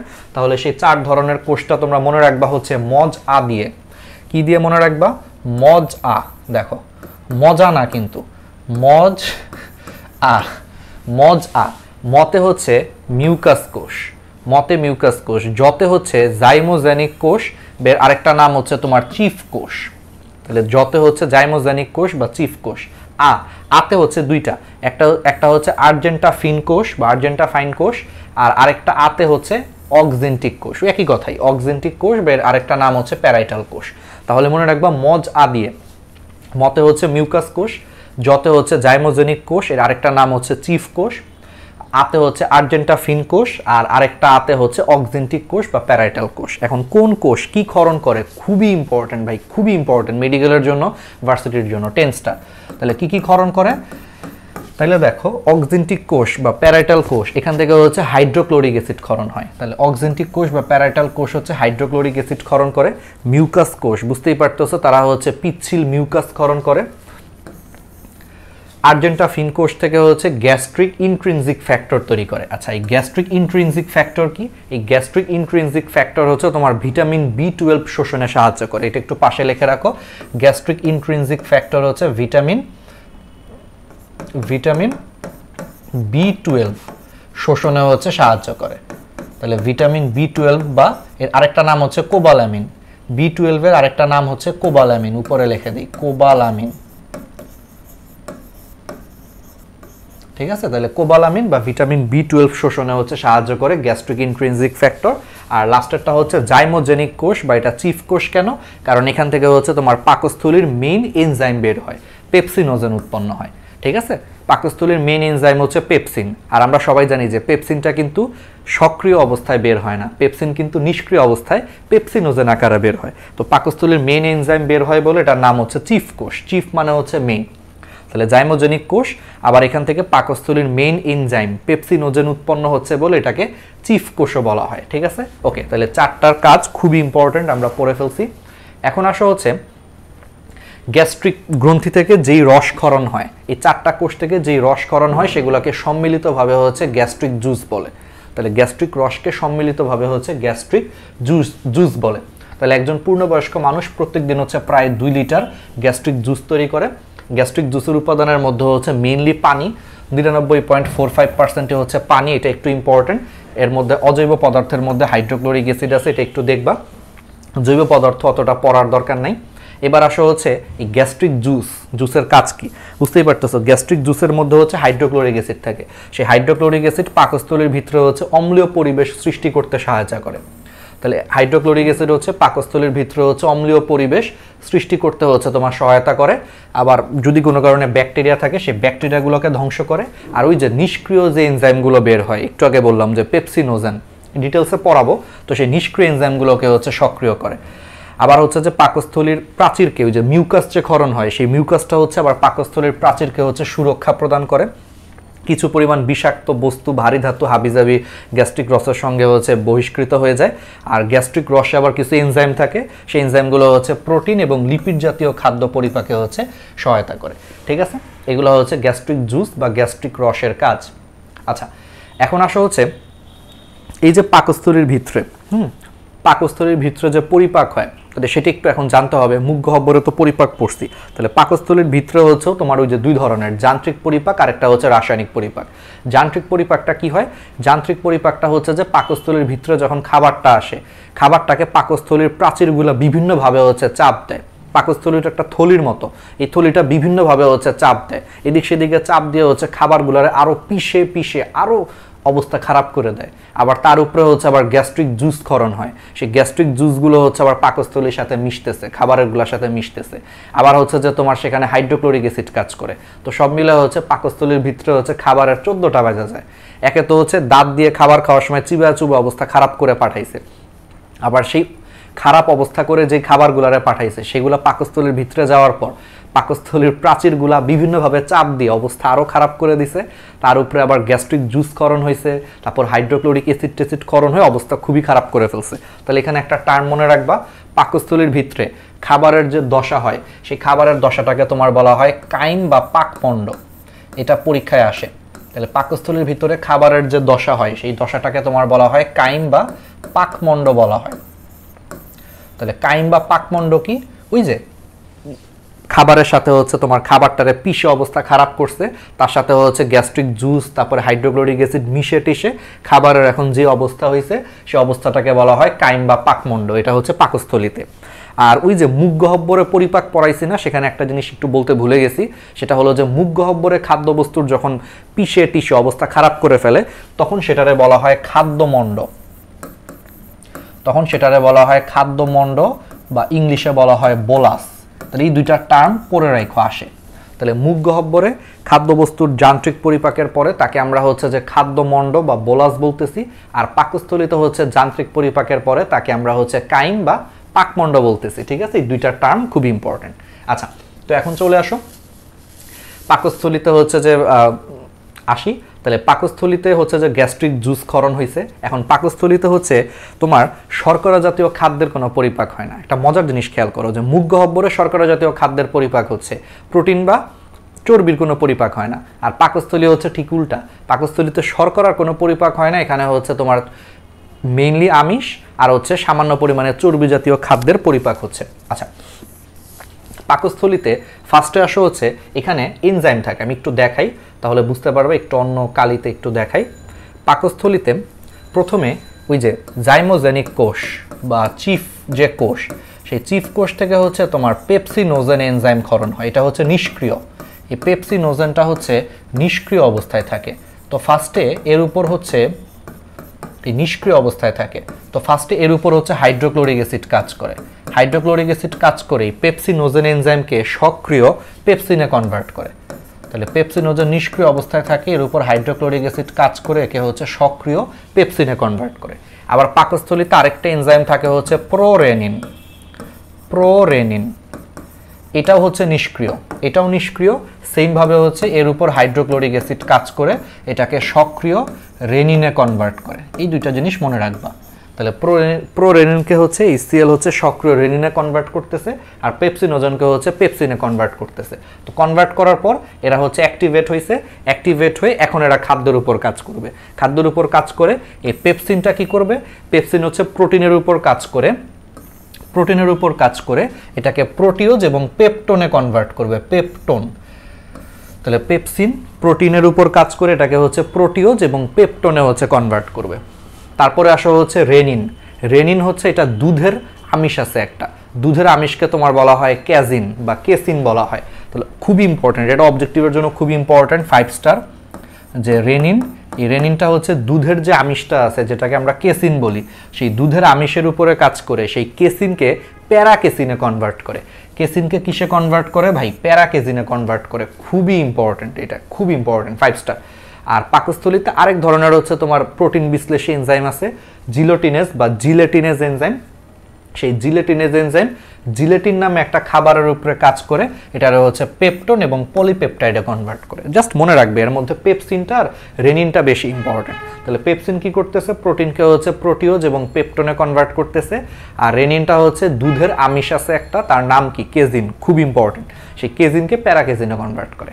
আর জিলেটিনেজ কি করে? জিলেটিনের উপর কাজ করে, সেটাকে হচ্ছে পলিপেপটাইড এবং পেপটোনে কনভার্ট করে। ওকে, এটা হচ্ছে প্রোটিন পরিপাককারী। পাকস্থলীতে হচ্ছে লিপিড পরিপাককারী এনজাইম আছে, বাট সেটা একটা দুর্বল এনজাইম। সেই এনজাইমটার নাম হচ্ছে গ্যাস্ট্রিক লাইপেজ। এনজাইমটার নাম কি? Gastric lipase. পাকস্থলী থেকে আসে, এই জন্য গ্যাস্ট্রিক লাইপেজ। এটা শুধুমাত্র হচ্ছে মাখনের চর্বির উপরে কাজ করে। আগেই বলে দিই, এই এনজাইমটা খুব একটা ভালো কাজ করতে পারে না। কেন করতে পারে না আমরা একটু পরে জানবো, এটা এখন বললে একটু কঠিন মনে হবে। এটা খুব একটা ভালো কাজ করে না, এটা শুধুমাত্র হচ্ছে মাখনের চর্বির উপরে কাজ করে, অন্য কোনো ধরনের চর্বির উপর কাজ করে না, শুধুমাত্র মাখন বা বাটারের চর্বির উপরে কাজ করে। এটারে হচ্ছে ফ্যাটি অ্যাসিড এবং গ্লিসারলে কনভার্ট করে। আর সবচেয়ে ইম্পর্টেন্ট পার্ট হচ্ছে পাকস্থলীতে শর্করা জাতীয় খাদ্যের কোনো পরিপাক হয় না। তাহলে মুখ গহ্বরে শর্করার পরিপাক হয়, বাকি দুইটা হয় না। আর পাকস্থলীতে হচ্ছে বাকি দুইটা হচ্ছে শর্করার কোনো পরিপাক হচ্ছে না। ওকে, তাহলে এভাবে ইন্টারেস্টিং জিনিসটা মনে রাখতে পারো। শেষ, তাহলে হচ্ছে আমাদের পাকস্থলীর পরিপাক শেষ। এবার আসো, অনেক সময় প্রশ্ন আসে যে ভাইয়া পাকস্থলী সব কিছুর পরিপাক করে, তাহলে ও নিজে কেন পরিপাক হয়ে যায় না? তাহলে পাকস্থলী নিজে পরিপাক হয় না, এর কারণটা হচ্ছে পাকস্থলীতে 4টা নিরাপত্তা লেয়ার আছে। 4টা নিরাপত্তা লেয়ার মধ্যে একটা হচ্ছে মিউকাস স্তর। ধরো এটা হচ্ছে পাকস্থলীর হচ্ছে দেয়ালটা, তাহলে পাকস্থলীর দেয়াল থেকে প্রচুর পরিমাণে হচ্ছে মিউকাস ক্ষরণ হয়। মিউকাস হচ্ছে পিচ্ছিল পদার্থ।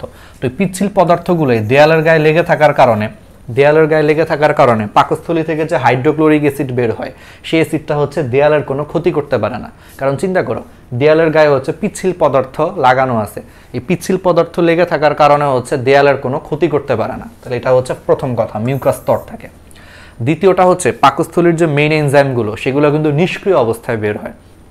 পেপসিনোজেন বলো, প্রোরেনিন বলো, এগুলো সবই কিন্তু নিষ্ক্রিয় অবস্থায় বের হয়। তো এনজাইমগুলো নিষ্ক্রিয় অবস্থায় বের হওয়ার কারণে এরা হচ্ছে পাকস্থলীর খুব একটা ক্ষতি করতে পারে না। আবার পাকস্থলী থেকে বাইকার্বনেট আয়নও বের হয়। সেই বাইকার্বনেট আয়ন কি করে? HCl-কে প্রশমিত করে।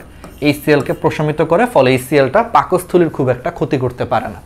আর লাস্ট জিনিসটা হচ্ছে পাকস্থলীর ওই যে মিউকোসা, মিউকোসাতে আমরা বলছিলাম না যে স্তম্ভাকার বা হচ্ছে তোমার এই যে কলামনার এপিথেলিয়াল কোষ বা স্তম্ভাকার আবরণী কোষের যে আবরণ আছে সেই কোষগুলো হচ্ছে অত্যন্ত ঘনভাবে হচ্ছে সন্নিবেশিত থাকে।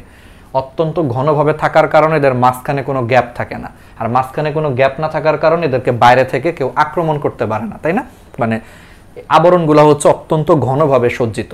স্তম্ভাকার এপিথেলিয়াল কোষগুলো অত্যন্ত ঘনভাবে সজ্জিত থাকার কারণে মাঝখানে কোনো গ্যাপ নাই, ফলে এখানে কেউ আর ক্ষতি করতে পারে না। এই জন্য পাকস্থলী হচ্ছে নিজে কখনো পরিপাক হয় না। ঠিক আছে, এই 4টা কারণ। কিন্তু তারপরও পাকস্থলীতে মাঝে মাঝে ক্ষতি হয়ে যেতে পারে। 3টা কজ হইলে হয়। এর মধ্যে একটা সবচেয়ে ইম্পর্টেন্ট হচ্ছে 2 নম্বরটা হেলিকোব্যাক্টর পাইলোরি। এটা একটা ব্যাকটেরিয়া, খুবই খুবই খুবই ইম্পর্টেন্ট। এই হেলিকোব্যাক্টর একটা খুবই শয়তান একটা ব্যাকটেরিয়া। এই শয়তান ব্যাকটেরিয়াটা পাকস্থলীর অম্লীয় পরিবেশেও যে পাকস্থলীর ক্ষতি করতে পারে বা পাকস্থলীতে হচ্ছে ক্ষত তৈরি করতে পারে, হেলিকোব্যাক্টর পাইলোরি। এটার জন্যই আমাদের বডিতে কি হয়? গ্যাস্ট্রিক আলসার হয়। গ্যাস্ট্রিক আলসার নাম শুনছো, গ্যাস্ট্রিক আলসার। তাহলে কোন ব্যাকটেরিয়ার কারণে হচ্ছে আমাদের গ্যাস্ট্রিক আলসার হয়? খুবই ইম্পর্টেন্ট, মনে রাখবা। হেলিকপ্টারে করে আসে ব্যাকটেরিয়াটা। ওই ব্যাকটেরিয়াটা হচ্ছে অনেক বড় লোক, হেলিকপ্টারে করে আসে, এজন্য তার নাম হচ্ছে হেলিকোব্যাক্টর পাইলোরি। হেলিকোব্যাক্টর পাইলোরি এটা খুবই শয়তান একটা ব্যাকটেরিয়া। এই ব্যাকটেরিয়াটা এত বাজে অবস্থাতেও দেখো পাকস্থলীর ভিতরে এত কিছু থাকার পরও সেইটারে ভেদ করে পাকস্থলীতে ক্ষত তৈরি করতে পারে, এবং পাকস্থলীতে ক্ষত তৈরি করলে সেটা হচ্ছে আলটিমেটলি গ্যাস্ট্রিক আলসারে কনভার্ট হয়। ঠিক আছে, আচ্ছা এবার আসো হচ্ছে NSAID। আচ্ছা, NSAIDর ফুল মিনিং হচ্ছে non steroidal anti inflammatory drug. এটা মেডিকেলে উঠলে পড়বা ভাই, এখন এত না জানলেও কোনো সমস্যা নাই। Non steroidal anti inflammatory drug, না জানলেও প্রবলেম নাই। এই NSAID কিছু ওষুধ আছে, এই ওষুধগুলো যদি অনেক বেশি খাও পাকস্থলীর ভিতরে হচ্ছে প্রবলেম হয়, সেটা আস্তে আস্তে গ্যাস্ট্রিক আলসারে কনভার্ট হতে পারে। ঠিক আছে, আর আরেকটা রোগ আছে পাকস্থলীতে, হাইপারক্লোরাইডিয়া একটা রোগ। এই রোগ হলে পাকস্থলী থেকে বেশি বেশি HCl ক্ষরণ হয়। এই রোগ হলে পাকস্থলী থেকে বেশি বেশি HCl ক্ষরণ হয়। আর বুঝতেই পারতেছো, প্রয়োজনের থেকে বেশি বেশি HCl ক্ষরণ হলে সেটা কিন্তু আস্তে আস্তে পাকস্থলী ড্যামেজ করতে পারে।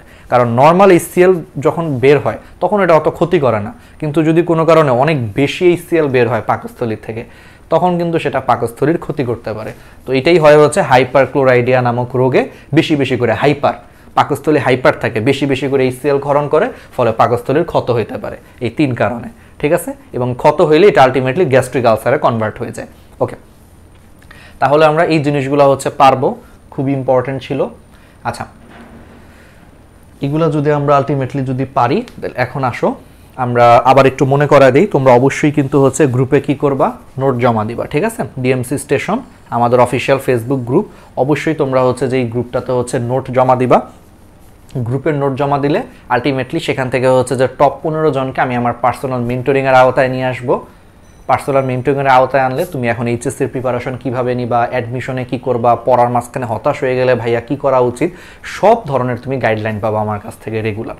আর আমার কাছ থেকে রেগুলার গাইডলাইন পাইলে তোমার এইচএসসি এবং অ্যাডমিশনের জার্নিটা অনেক মসৃণ হবে, অনেক স্মুথ হবে। তো যারা যারা আমার পার্সোনাল মেন্টরিংয়ের আওতায় আসতে চাও অবশ্যই আমাদের অফিসিয়াল ফেসবুক গ্রুপে জয়েন হয়ে সেখানে হচ্ছে আমাদের এই ক্লাসগুলোর নোট সাবমিট করবা। আর নোট সাবমিট করার কিছু নিয়ম আছে। ফার্স্টে তুমি হ্যাশট্যাগ ইউজ করবা, হ্যাশট্যাগে হচ্ছে ন্যানোবায়োলজি কোর্স কথাটা হচ্ছে লিখবা। এটা হচ্ছে 10 নম্বর দিন, তাহলে ডে 10 লিখবা। লিখে তুমি সুন্দর করে হচ্ছে ক্লাসের লিঙ্ক সহ, অবশ্যই ক্লাসের লিঙ্ক দিবা, লিঙ্ক সহ তোমার নাম সহ সব কিছু সহ সুন্দর করে হচ্ছে নোটটা সাবমিট করে দিবা, যদি তুমি আমাদের পার্সোনাল মেন্টরিং চাও। ঠিক আছে, ওকে। আর এখন তোমরা অনেকে প্রশ্ন করতে পারো ভাইয়া এটা 10 নম্বর দিন হইলে আগের ক্লাসগুলো কই পাবো? আমাদের সকল রেকর্ডেড ক্লাসগুলো আমরা আমাদের অফিসিয়াল ইউটিউব চ্যানেল ডিএমসি স্টেশনে হচ্ছে আপলোড দিয়ে থাকি। এই ডিএমসি স্টেশন ইউটিউব চ্যানেলটা যদি সাবস্ক্রাইব করা না থাকে অবশ্যই সাবস্ক্রাইব বাটনে হচ্ছে প্রেস করবা, এবং সেখানে হচ্ছে যে একটা প্লেলিস্ট দেখবা, ওয়ান শট ন্যানোবায়োলজি কোর্স একটা প্লেলিস্ট, সেই প্লেলিস্টে ঢুকলেই তুমি দেখবা সুন্দর করে আমাদের অসাধারণ সব ক্লাসগুলো সাজানো আছে। আর আমি সবসময় এই ক্লাসগুলো মাস্ট দেখতে বলি, কারণ এই ক্লাসগুলো দেখলে তোমার একবারে ফুল বেসিক ক্লিয়ার হবে, এইচএসসি কাভার হবে, মেডিকেল অ্যাডমিশন কাভার হবে, ভার্সিটি কাভার হবে, সব কাভার হবে এক ক্লাসে। বিশ্বাস না হইলে আমি তোমাদেরকে বিশ্বাস করাই যে এই ক্লাসগুলোতে তোমরা দেখতে পাচ্ছ যে আমি যে নোটগুলো দিয়ে পড়াচ্ছি সেই নোটগুলো পড়ে আমি নিজে হচ্ছে বোর্ডে বৃত্তি পাইছি, এইচএসসির সময় ঢাকা মেডিকেলে চান্স পেয়েছি, ঢাকা বিশ্ববিদ্যালয়ে চান্স পেয়েছি। তাহলে সেই নোটগুলোকে আমি এখন সুন্দর করে গুছায়া স্লাইড আকারে অ্যানিমেশন সহ আরও চমৎকার ওয়েতে তোমাদের পড়াচ্ছি। এবং তোমরা দেখবা যে আমাদের এই ক্লাসগুলো করলে বইয়ের আসলে কোনো টপিকই বাদ দেয় না, বইয়ের সব টপিক কিন্তু লাইন বাই লাইন কিন্তু পড়ায় দেয়। তাহলে আর কি বাদ থাকে? তাহলে এই ক্লাসগুলো দেখো, বায়োলজি কাভার হয়ে যাবে। আর তোমার যে সমস্ত ফ্রেন্ডের হচ্ছে যে বায়োলজিতে যদি কোনো প্রবলেম থাকে, তাদেরকে চোখ বন্ধ করে তুমি আমাদের এই প্লে লিস্টটা শেয়ার করতে পারো, সে দেখলেই তার সমস্ত ধরনের বায়োলজির প্রবলেম দূর হয়ে যাবে ইনশাল্লাহ। ঠিক আছে, ওকে।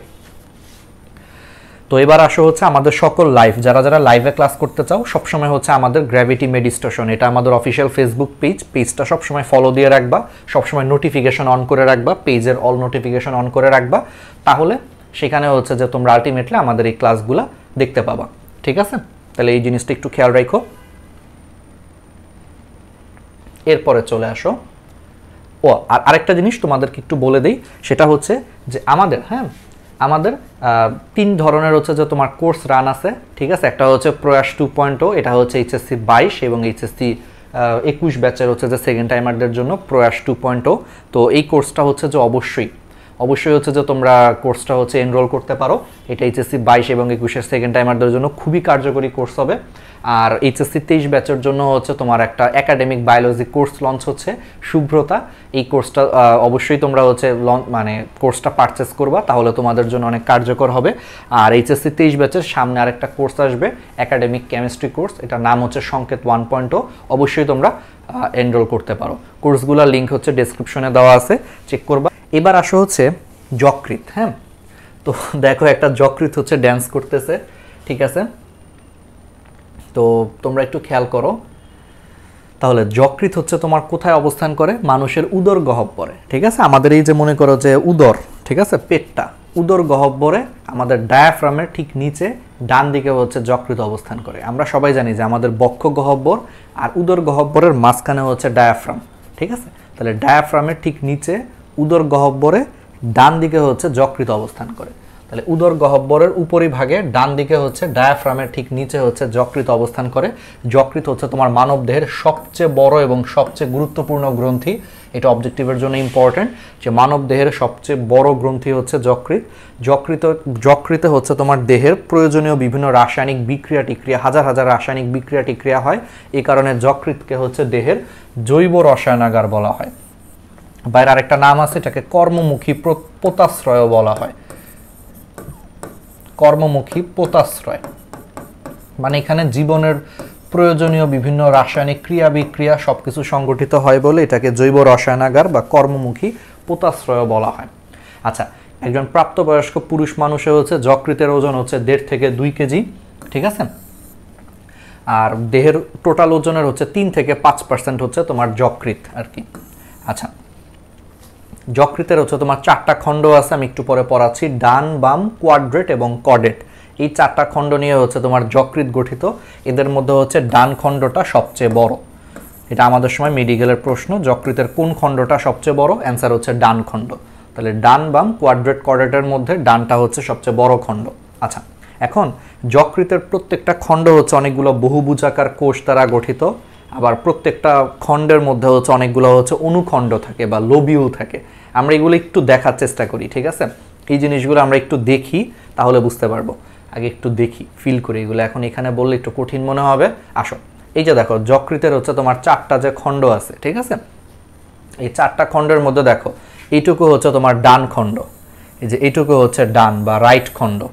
আমরা সবাই জানি তাহলে এইটুকু হচ্ছে ডান বা রাইট, এইটুকু হচ্ছে লেফট বা বাম খণ্ড, এইটুকু হচ্ছে তোমার 4 কোণা কোয়াড্রেট, আর এইটুকু হচ্ছে তোমার কডেট খণ্ড। তাহলে ডান, বাম, কোয়াড্রেট, কডেট, এই 4টা খণ্ড নিয়ে হচ্ছে যকৃৎ গঠিত। এদের মধ্যে দেখতেই পাচ্ছ যে ডান খণ্ডটা হচ্ছে সাইজে সবচেয়ে বড়। আচ্ছা, আর যকৃতের হচ্ছে তোমার নিচের দিকে দেখো, এটা হচ্ছে যকৃৎ। দেখো যকৃতের নিচের দিকে হচ্ছে তোমার পিত্তথলি হচ্ছে আটকানো থাকে। তাহলে যকৃতের নিচের দিকে হচ্ছে তোমার পিত্তথলিটা হচ্ছে আটকানো থাকে। এখন অণুবীক্ষণ যন্ত্রের নিচে যদি আমরা যকৃৎকে দেখি, তাহলে যকৃৎ হচ্ছে তোমার অনেকগুলা ক্ষুদ্র ক্ষুদ্র অনুখণ্ড বা হ্যাপাটিক লোবিউল দ্বারা হচ্ছে গঠিত। হ্যাপাটিক লোবিউল কি জিনিস? আমরা যদি যকৃৎকে যদি মাইক্রোস্কোপের নিচে, আমি আগে এটা দেখাই, যকৃৎকে যদি আমরা মাইক্রোস্কোপের নিচে রেখে যদি দেখি, তাহলে যকৃতে অনেকগুলা ষড়ভুজাকার হচ্ছে আমরা স্ট্রাকচার দেখতে পাবো। অনেকগুলো এরকম ষড়ভুজাকার হচ্ছে আমরা স্ট্রাকচার দেখতে পাবো, এগুলারই তোমার বলা হয় হেপাটিক লোবিউল বলা হয়। কি বলা হয়? Hepatic lobule. তাহলে অনুবীক্ষণ যন্ত্রের নিচে যকৃতকে দেখলে অনেকগুলো হচ্ছে এরকম ষড়ভুজাকার হচ্ছে যে স্ট্রাকচারে বিভক্ত অবস্থায় দেখা যায় অসংখ্য, এগুলারে তোমার বলা হয় হেপাটিক লোবিউল। এখন প্রত্যেকটা হেপাটিক লোবিউলের মাঝখানে হচ্ছে তোমার কেন্দ্রীয় শিরা থাকে, মাঝখানে হচ্ছে একটা ফাঁকা জায়গা থাকে, সেই ফাঁকা জায়গাটাকে তোমার বলা হয় হচ্ছে কেন্দ্রীয় শিরা। আর এর চারপাশে তোমার অসংখ্য বহুভুজাকার যকৃৎ কোষ থাকে। তাহলে দেখো, যকৃৎ হচ্ছে অনেকগুলো অনুখণ্ড বা হেপাটিক লোবিউল নিয়ে গঠিত। এই হেপাটিক লোবিউলগুলো হচ্ছে ষড়ভুজাকার। তাহলে প্রত্যেকটা ষড়ভুজাকার হেপাটিক লোবিউলের ঠিক মাঝখানে হচ্ছে তোমার কেন্দ্রীয় শিরা বা সেন্ট্রাল ভেইন থাকে, এবং এর চারপাশে হচ্ছে তোমার অসংখ্য বহুভুজাকার হচ্ছে তোমার যকৃৎ কোষ বা হেপাটোসাইট অবস্থিত। যকৃৎ কোষকে আমরা হেপাটোসাইট বলি। সাইট মানে হচ্ছে কোষ, আর হেপাটিক মানে যকৃৎ, তাহলে এখান থেকে নাম আসছে হেপাটোসাইট বা যকৃৎ কোষ অবস্থিত। ঠিক আছে, অসংখ্য যকৃৎ কোষ অবস্থিত। আর দেখো, প্রত্যেকটা ষড়ভুজাকার হেপাটিক লোবিউলের প্রত্যেকটা কোনায় কোনায় হচ্ছে তোমার তিনটা জিনিস থাকে। কি কি থাকে? তোমার হচ্ছে যে ধমনী থাকে, হেপাটিক ধমনী থাকে, পোর্টাল শিরা থাকে, আর হচ্ছে তোমার পিত্তনালিকা থাকে। তিনটা করে জিনিস থাকে। তাহলে এই যে হেপাটিক লোবিউল, তাহলে হেপাটিক লোবিউলের একবারে মাঝখানে থাকে হচ্ছে কেন্দ্রীয় শিরা, চারপাশে হচ্ছে অসংখ্য বহুভুজাকার হেপাটোসাইট বা যকৃৎ কোষ থাকে, আর প্রত্যেকটা কোনায় ওই ষড়ভুজাকার কোনার মধ্যে প্রত্যেকটা কোনায় হচ্ছে যে তোমার তিনটা করে জিনিস থাকে। কি কি থাকে? হেপাটিক ধমনী, পোর্টাল শিরা, হেপাটিক ধমনী, পোর্টাল শিরা, আর হচ্ছে তোমার পিত্তনালিকা থাকে। ঠিক আছে, এটা একটু এক্সট্রা আমি পড়ায় দিলাম। পিত্তনালিকা থাকে, আর মাঝখানে কিছু কিছু ফাঁকা জায়গা থাকে, সেই ফাঁকা জায়গাটাকে তোমার বলা হয় সাইনোসয়েড। মাঝখানে কিছু ফাঁকা জায়গা থাকে, সেই ফাঁকা জায়গাটাকে কি বলা হয়? ফাঁকা জায়গাটাকে তোমার বলা হয় সাইনোসয়েড। যেমন ধর এখানে সাদা জায়গাটা হচ্ছে ফাঁকা, তাহলে সেই ফাঁকা জায়গাটাকে তোমার বলা হয় সাইনোসয়েড। ঠিক আছে, সাইনোসয়েড। ওকে, তাহলে এই জিনিসটা আমরা একটু এই ছবিতেও দেখি, তাহলে বুঝতে পারবে। এই যে দেখো, তাহলে যকৃৎ হচ্ছে কতগুলো হচ্ছে তোমার ক্ষুদ্র খণ্ড বা ওই যে অনুখণ্ড বা হেপাটিক লোবিউলে বিভক্ত। প্রত্যেক লোবিউলের ভিতরে যেটা হচ্ছে এক একটা হেপাটিক লোবিউল। এখানে ঠিক বোঝা যাচ্ছে না এটা ষড়ভুজাকার, বাট আসলে এটা ষড়ভুজাকার। তাহলে ষড়ভুজাকার হেপাটিক লোবিউলে বিভক্ত। প্রত্যেকটা হেপাটিক লোবিউলে দেখো এই যে অসংখ্য হচ্ছে তোমার বহুভুজাকার হেপাটিক কোষ থাকে। এই যে দেখো, অসংখ্য বহুভুজাকার হেপাটিক কোষ অবস্থিত। এই বহুভুজাকার যে কোষগুলো, সেই কোষগুলো হচ্ছে যে একটা বা দুইটা নিউক্লিয়াস বিশিষ্ট।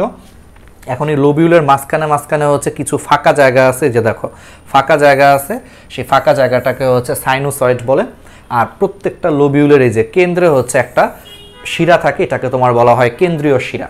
ঠিক আছে, কেন্দ্রীয় শিরা হচ্ছে বলা হয়। এখন প্রত্যেকটা হেপাটিক লোবিউলের চারপাশে হচ্ছে গ্লিসন্স ক্যাপসুল নামে এক ধরনের আবরণ থাকে। কিসের আবরণ থাকে? গ্লিসন ক্যাপসুল নামে হচ্ছে এক ধরনের পাতলা হচ্ছে আবরণ থাকে। আর এই যে সাইনোসয়েড, যে ফাঁকা জায়গাটা বলতেছি, সেই সাইনোসয়েডে যকৃতের হচ্ছে ম্যাক্রোফেজ কোষ অবস্থান করে। কি অবস্থান করে? এই সাইনোসয়েডে হচ্ছে যকৃতের ম্যাক্রোফেজ কোষ অবস্থান করে। আর যকৃতের ম্যাক্রোফেজ কোষের নাম হচ্ছে কুফার কোষ, বা অনেকে কুফার কোষ বলে বা কুফার কোষ বলে। তাহলে এই ফাঁকা যে সাইনোসয়েড, সেই সাইনোসয়েডে হচ্ছে তোমার যকৃতের ম্যাক্রোফেজ কোষগুলো অবস্থান করে। আর যকৃতের ম্যাক্রোফেজ কোষের নাম হচ্ছে কুফার কোষ। খুবই ইম্পর্টেন্ট। তাহলে সাইনোসয়েডে হচ্ছে যকৃতের ম্যাক্রোফেজ কোষ বা কুফার কোষ অবস্থান করে। খুবই ইম্পর্টেন্ট। ম্যাক্রোফেজ কোষের কাজ কি? আচ্ছা, ম্যাক্রোফেজ জিনিসটা কি? আমরা রক্তে পড়ছি না? রক্তের হচ্ছে তোমার শ্বেত রক্তকণিকাতে কি পড়ছি? শ্বেত রক্তকণিকাতে হচ্ছে যে আমরা পড়ছিলাম লিম্ফোসাইট পড়ছি, তারপর হচ্ছে মনোসাইট পড়ছি। ঠিক আছে, লিম্ফোসাইট মনোসাইট পড়ছি না? তাহলে লিম্ফোসাইট মনোসাইটগুলো হচ্ছে তোমার রক্তে যখন থাকে তখন এর নাম হচ্ছে মনোসাইট। ঠিক আছে, কিন্তু সেই মনোসাইটগুলো যখন হচ্ছে যে তোমার রক্ত থেকে বিভিন্ন টিস্যুতে চলে যায় তখন এর নাম হয়ে যায় ম্যাক্রোফেজ। এরকম মনোসাইটগুলো হচ্ছে যে যখন তোমার যকৃতে চলে আসে, যকৃতের মনোসাইটকে তখন হচ্ছে মানে যকৃতের ম্যাক্রোফেজকে তখন বলা হয় কুফার কোষ। বুঝতে পারছো? ক্লিয়ার? তাহলে মনোসাইটগুলো হচ্ছে রক্তে যখন থাকে তখন এর নাম হচ্ছে মনোসাইট। এই মনোসাইটগুলো যখন রক্ত থেকে বের হয়ে বিভিন্ন টিস্যুতে চলে আসে সেইগুলোকে তোমার বলা হয় ম্যাক্রোফেজ। আর যকৃতের যে ম্যাক্রোফেজটা তার নামই হচ্ছে কুফফার কোষ। আর এই ম্যাক্রোফেজগুলো কি করে? যকৃতকে হচ্ছে প্রতিরক্ষায় সাহায্য করে, কারণ যকৃতে যদি কোনো জীবাণু ঢুকে সেই জীবাণুগুলোকে ধ্বংস করার জন্য যকৃতের ম্যাক্রোফেজ বা কুফফার কোষগুলো হচ্ছে কাজ করে। ওকে, তাহলে এই জিনিসগুলো হচ্ছে আমরা পারবো, তাহলে এগুলো নিয়ে আমাদের আর কোনো কনফিউশন নাই। যকৃতের স্ট্রাকচারটা হচ্ছে পড়ে ফেলছি। এখন আসো হচ্ছে আমরা যকৃতের হচ্ছে সঞ্চয়ী ভূমিকা। যকৃত হচ্ছে তোমার অনেক কিছু সঞ্চয় করে, তাহলে এটা একটু মনে রাখতে পারো। একটা চমৎকার ছন্দ দিয়ে। সেই ছন্দটা হচ্ছে লিপি গেল খনির ভিতর। লিপি গেল খনির ভিতর।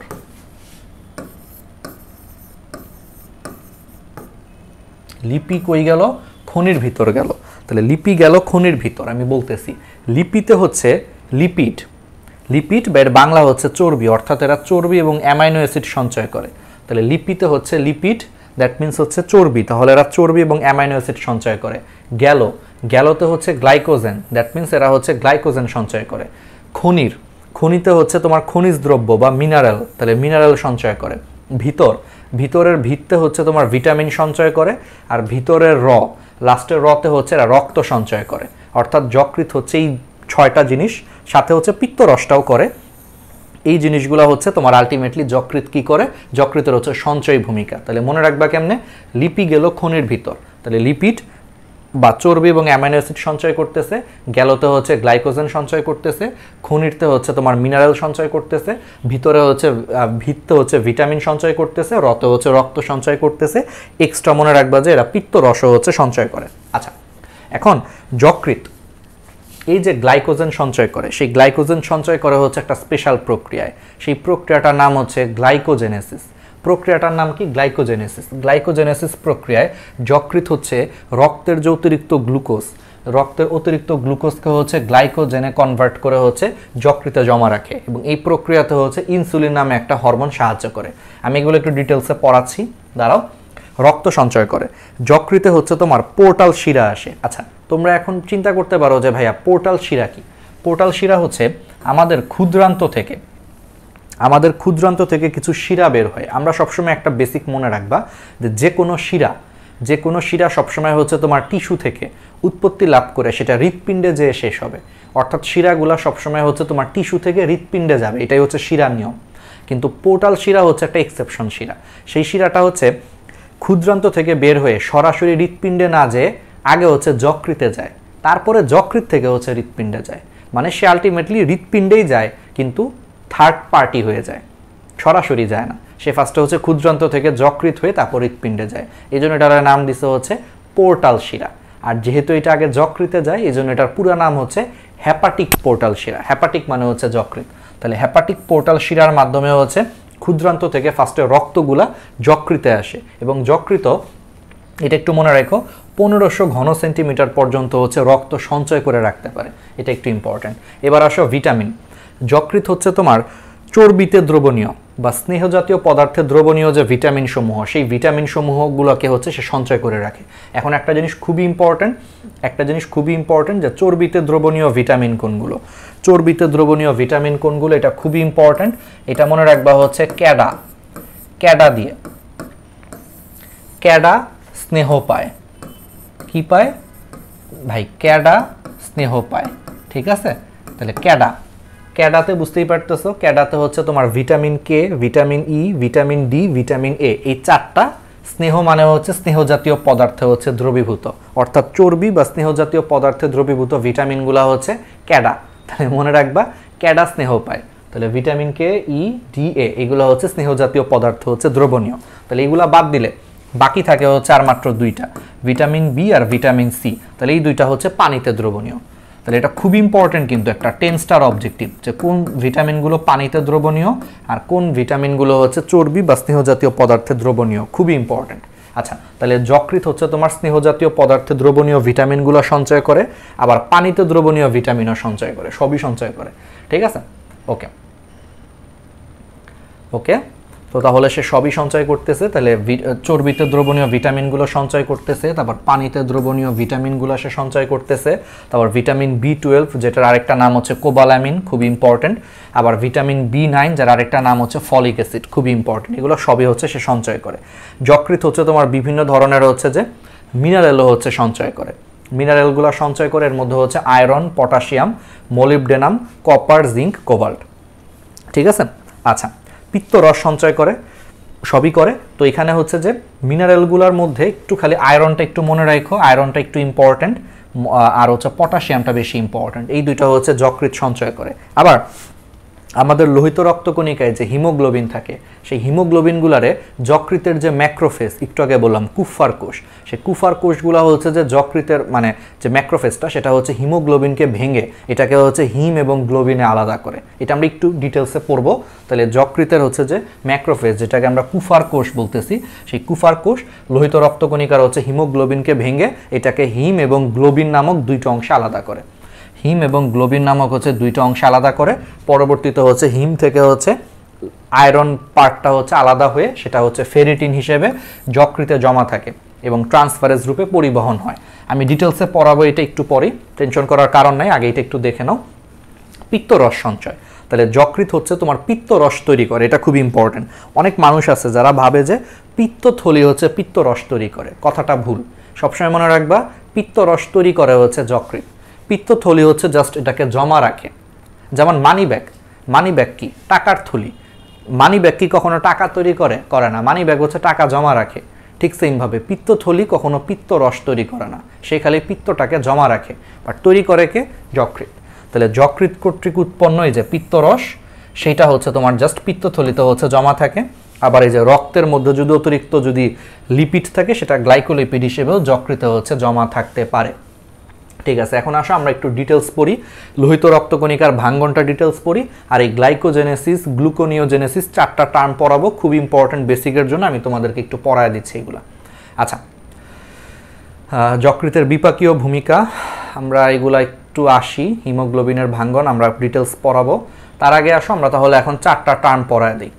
চারটা টার্ম পড়াই, এটা একটু ইম্পর্টেন্ট। Glycogenesis, glycogenesis.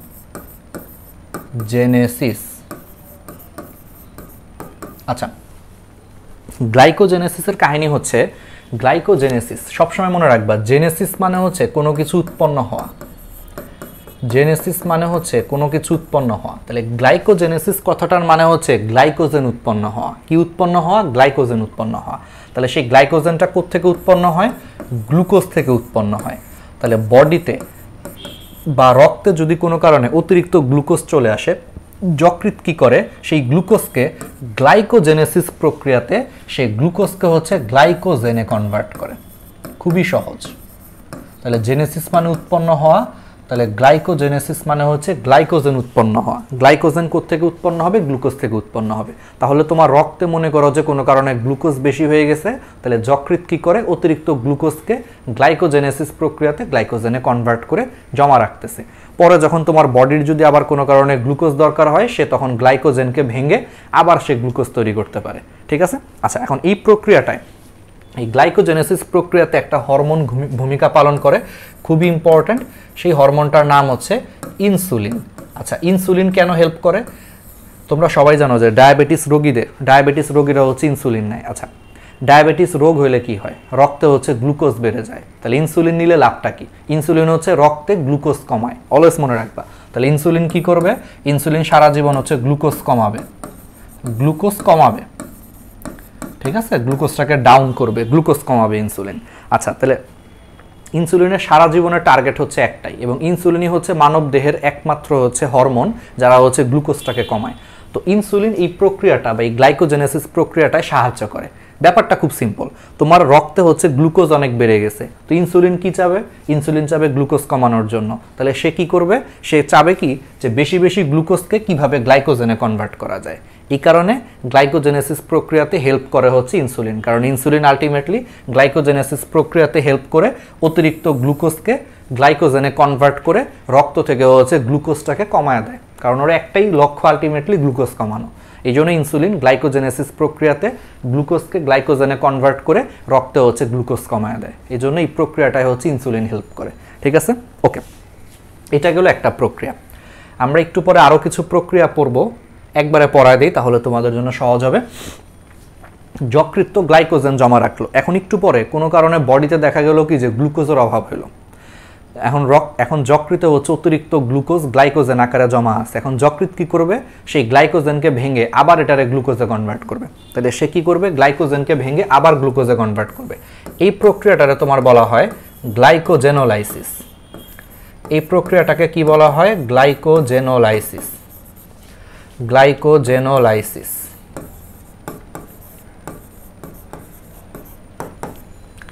গ্লাইকোজেনোলাইসিস। আচ্ছা, গ্লাইকোজেনোলাইসিস কি, তোমার বডিতে গ্লুকোজের অভাব হয়েছে, যকৃৎ হচ্ছে গ্লাইকোজেন জমা করে রাখছে। তাহলে যকৃৎ দেখলো এখন তো গ্লাইকোজেন জমা করে লাভ নাই, তাহলে একটা কাজ করি, আমি গ্লাইকোজেনকে ভেঙে এটারে আবার গ্লুকোজে কনভার্ট করি।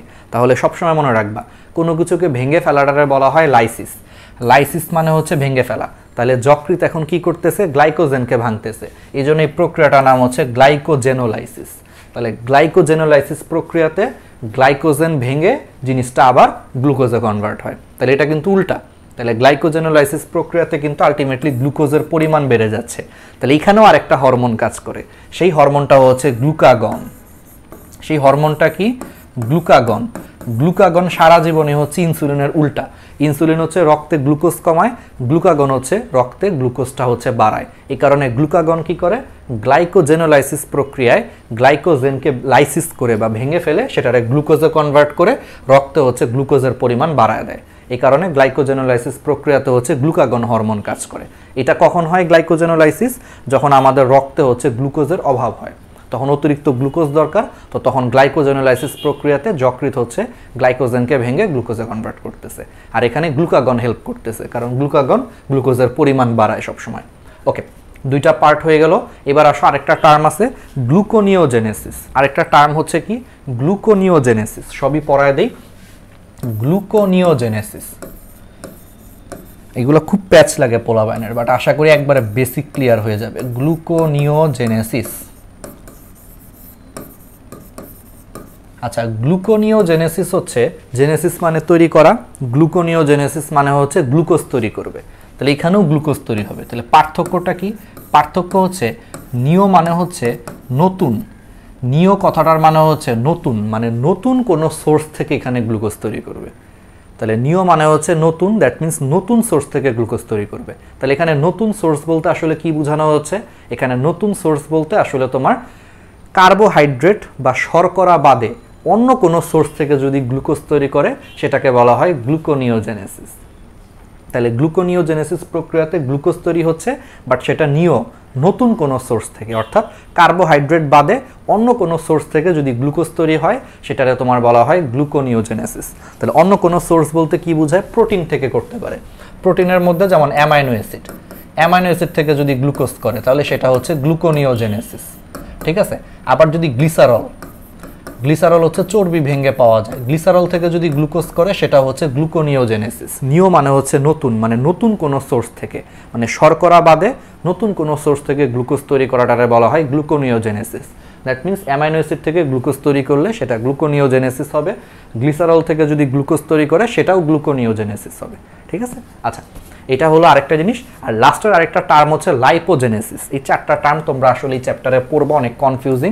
লাইপোজেনেসিস, লাইপোজেনেসিস তো বুঝতেই পারতেছো, লাইপোজেনেসিস হচ্ছে জেনেসিস মানে তৈরি করা, লাইপো মানে হচ্ছে লিপিড, লাইপো মানে লিপিড। তাহলে লাইপোজেনেসিস মানে হচ্ছে লিপিড তৈরি করবে, লিপিড তৈরি করবে। এখানে মেইনলি হচ্ছে ট্রাইগ্লিসারাইড তৈরি করবে, টিজি, ট্রাইগ্লিসারাইড। এটা হচ্ছে এক ধরনের লিপিড।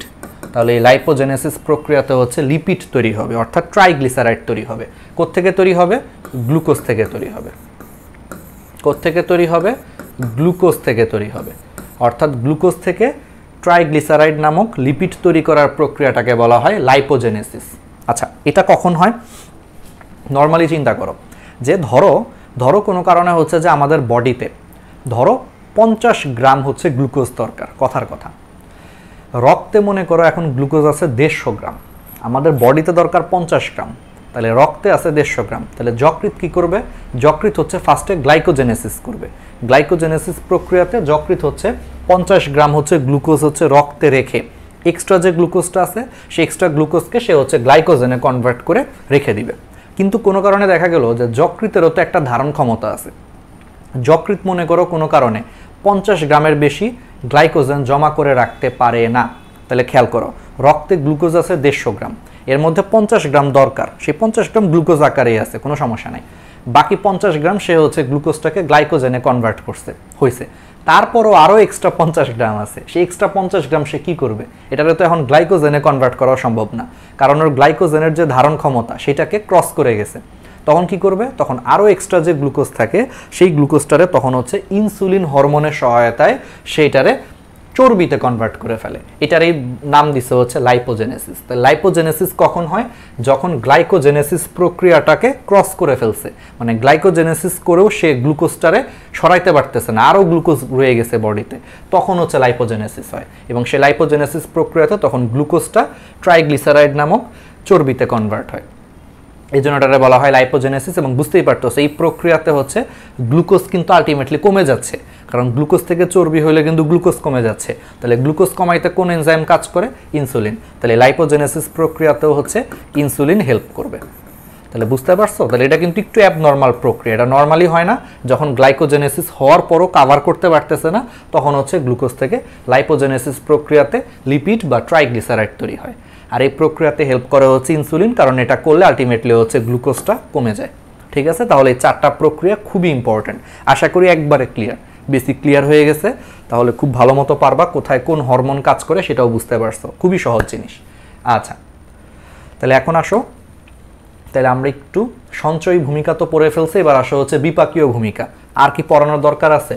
যকৃৎ হচ্ছে শর্করা বিপাকে হেল্প করে, অর্থাৎ গ্লাইকোজেনেসিস, গ্লুকোনিওজেনেসিস, লাইপোজেনেসিস, বিভিন্ন হাবিজাবি কাজ করে, সব পড়ায় ফেলছি। ঠিক আছে? আচ্ছা, আর ওই যে বলছি হেপাটিক পোর্টাল শিরা হচ্ছে বিভিন্ন মাত্রায় হচ্ছে তোমার চিনি বহনকারী একমাত্র রক্তবাহিকা। এটা অবজেক্টিভের জন্য ইম্পর্টেন্ট। তাহলে চিনি বহনকারী একমাত্র রক্তবাহিকা কোনটা?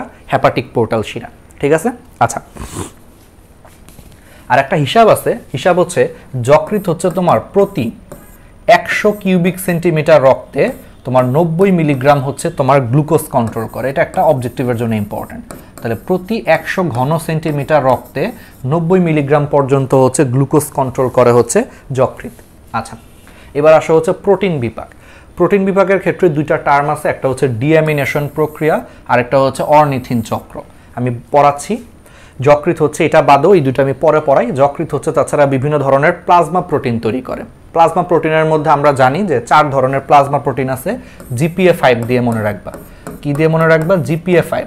জিতে হচ্ছে গ্লোবিউলিন, পিতে হচ্ছে প্রোথ্রম্বিন, এতে হচ্ছে অ্যালবুমিন, 5তে হচ্ছে ফাইব্রিনোজেন। তাহলে 4 ধরনের প্লাজমা প্রোটিন আছে। তাহলে যকৃৎ হচ্ছে তোমার প্লাজমা প্রোটিন উৎপাদন করে এক্সেপ্ট গামা গ্লোবিউলিন বাদে। তাহলে এই যে গ্লোবিউলিন যে প্লাজমা প্রোটিন আছে, এই প্লাজমা প্রোটিনের মধ্যে আবার গ্লোবিউলিনের একটা পার্ট হচ্ছে গামা গ্লোবিউলিন। এই গামা গ্লোবিউলিন বাদে অন্যান্য গ্লোবিউলিন তৈরি করে, আর অ্যালবুমিন তৈরি করে, প্রোথ্রম্বিন তৈরি করে, ফাইব্রিনোজেন তৈরি করে। দ্যাট মিনস যকৃৎ হচ্ছে তোমার 4টা প্লাজমা প্রোটিনই তৈরি করে, শুধুমাত্র 4টার মধ্যে গ্লোবিউলিনের একটা পার্ট সে তৈরি করে না, সেই পার্টটা হচ্ছে গামা গ্লোবিউলিন। তাহলে গামা গ্লোবিউলিন বাদে সকল ধরনের হচ্ছে সে প্লাজমা প্রোটিন তৈরি করবে। ফ্যাট বিপাক, এখানেও গ্লুকোনিওজেনেসিস, ওই যে বলছি ফ্যাট ভেঙে কি আসে? গ্লিসারল পাওয়া যায়। তো সেই গ্লিসারলকে যদি কোনো কারণে গ্লুকোজে কনভার্ট করা হয় সেটা কিন্তু গ্লুকোনিওজেনেসিস। কারণ ওই যে শর্করা বাদে অন্য কোনো সোর্স থেকে গ্লুকোজ হইলেই সেটা গ্লুকোনিওজেনেসিস। তাহলে গ্লিসারল থেকে গ্লুকোজ হইলেও গ্লুকোনিওজেনেসিস, যেটা হচ্ছে ফ্যাট বিপাকে হচ্ছে সাহায্য করে আর লোহিত রক্তকণিকা উৎপাদন করে। আচ্ছা, এখানে একটা ইন্টারেস্টিং ফ্যাক্ট, বাচ্চাদের ক্ষেত্রে বা মায়ের পেটে থাকা অবস্থায় যকৃৎ হচ্ছে তোমার লোহিত রক্তকণিকা উৎপাদন করে, কিন্তু পরিণত বয়সে হচ্ছে যকৃৎ হচ্ছে লোহিত রক্তকণিকা ভাঙ্গনে সাহায্য করে। তার মানে ছোটবেলায় সে হচ্ছে লোহিত রক্তকণিকা তৈরি করছে আর বড় হয়ে সে লোহিত রক্তকণিকা ভাঙতেছে আর কি। ইন্টারেস্টিং একটা ফ্যাক্ট। ওকে, এগুলো সব পড়ায় ফেলছে। এবার আসো ডিঅ্যামিনেশন প্রক্রিয়ার অর্নিথিন চক্রটা একটু পড়ি। তাহলে ডিঅ্যামিনেশন, আচ্ছা ডিঅ্যামিনেশন কথাটার মানে হচ্ছে অ্যামিনেশন। তোমরা জৈব যৌগ পড়ছো, না পড়লেও সমস্যা নাই, পারবা। অ্যামিনেশন মানে হচ্ছে, অ্যামিনেশন মানে কোনো কিছুর সাথে অ্যামিনোমূলক যুক্ত করা। অ্যামিনোমূলকের সংকেত হচ্ছে NH2, ঠিক আছে? অ্যামিনোমূলক, তাহলে অ্যামিনেশন মানে হচ্ছে কোনো কিছুর সাথে অ্যামিনোমূলক যুক্ত করা। তাহলে এর আগে একটা ডি লাগায় দাও। ডিঅ্যামিনেশন মানে হচ্ছে কোনো কিছুর থেকে অ্যামিনো গ্রুপটাকে বের করে নিয়ে আসা। ডি মানে হচ্ছে উল্টা। তাহলে অ্যামিনেশন যদি কোনো কিছুর সাথে অ্যামিনো মূলককে যুক্ত করা হয়, তাহলে ডিঅ্যামিনেশন হচ্ছে কোনো কিছুর থেকে অ্যামিনোটাকে বের করে নিয়ে আসা। তাহলে ডিঅ্যামিনেশন হচ্ছে কোনো কিছুর থেকে অ্যামিনো গ্রুপটাকে বের করে নিয়ে আসা। তাহলে যকৃৎ কি করে? যকৃৎ হচ্ছে অ্যামাইনো অ্যাসিড থেকে ডিঅ্যামিনেশন প্রক্রিয়ায় অ্যামিনো মূলকটা সে বের করে নিয়ে আসে। অ্যামিনো মূলকটা সে বের করে নিয়ে আসে। পরবর্তীতে সেই অ্যামিনো মূলকটা হাইড্রোজেন আয়নের সংস্পর্শে, NH2, এটা হচ্ছে হাইড্রোজেন আয়নের সাথে বিক্রিয়া করে এটা NH3 বা অ্যামোনিয়াতে কনভার্ট হয়ে যায়। কিন্তু সমস্যাটা হচ্ছে মানব দেহের জন্য অ্যামোনিয়াটা হচ্ছে অত্যন্ত ক্ষতিকর। তো পরবর্তীতে সেই অ্যামোনিয়া কার্বন ডাই অক্সাইডের সহায়তায় কার্বন ডাই অক্সাইডের সাথে বিক্রিয়া করে একটা চক্রের মাধ্যমে বিক্রিয়া করে সে সেখান থেকে ইউরিয়া তৈরি করে। এই চক্রটার নাম হচ্ছে অরনিথিন চক্র। খুবই ইম্পর্ট্যান্ট। এই চক্রটার নাম কি? অরনিথিন চক্র। দ্যাট মিন্স ফার্স্টে কি হইলো? ফার্স্টে ডিঅ্যামিনেশন প্রক্রিয়ায় অ্যামাইনো অ্যাসিড থেকে অ্যামিনো গ্রুপটা বের হয়ে আসছে। বের হয়ে আসার পর সেই অ্যামিনো গ্রুপটা হাইড্রোজেনের সাথে যুক্ত হয়ে অ্যামোনিয়া তৈরি করছে। কিন্তু সেই অ্যামোনিয়াটা আমাদের বডির জন্য অত্যন্ত ক্ষতিকর বিধায় সেই অ্যামোনিয়াটা পরবর্তীতে কার্বন ডাই অক্সাইডের সাথে বিক্রিয়া করে অরনিথিন চক্রের মাধ্যমে ইউরিয়া তৈরি করছে। খুবই খুবই খুবই ইম্পর্ট্যান্ট। আমাদের বছর মেডিকেলের প্রশ্ন আসছিল, আমাদের আগের বছর।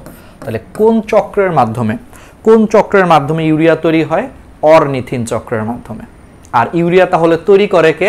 যকৃৎ। অনেকে ভুল করে, কিন্তু অনেকে লেখে কি যে ইউরিয়া তৈরি করে হচ্ছে কিডনি। না, ইউরিয়া তৈরি করে হচ্ছে যকৃৎ, কিন্তু পরবর্তীতে সেই ইউরিয়াটা মূত্রের মাধ্যমে হচ্ছে আমাদের কিডনি বা বৃক্ক দিয়ে হচ্ছে পাস হয়। কারণ আমাদের সমস্ত বর্জ্য পদার্থ তো আবার কিডনি দিয়ে পাস হবে, তাই না? তাহলে দেখো, ইউরিয়া তৈরি করে কিন্তু যকৃৎ, কিন্তু সেই ইউরিয়াটা মূত্রের মাধ্যমে বা প্রস্রাবের মাধ্যমে কিডনি দিয়ে হচ্ছে বের হয়ে যায়। তো এখানে অনেকে ভুল করে যে একবার মেডিকেলে আসছিল যে ইউরিয়া তৈরি করে কে? আমি শিওর ওই বছর অনেক পোলাপাইন দাগায় আসছে, কিডনি দাগায় আসছে। কিডনি কিন্তু তৈরি করে না, কিডনি হচ্ছে জাস্ট এটারে বের করে দেয়। তৈরি করে হচ্ছে যকৃৎ। কোন চক্রের মাধ্যমে? অরনিথিন চক্রের মাধ্যমে হচ্ছে যকৃৎ ইউরিয়া তৈরি করে। ঠিক আছে, খুবই ইম্পর্টেন্ট কিন্তু 5 স্টার। তাহলে ডিঅ্যামিনেশন বোঝা গেছে, অরনিথিন চক্র বোঝা গেছে। আচ্ছা, তাহলে এগুলো আমরা পারবো।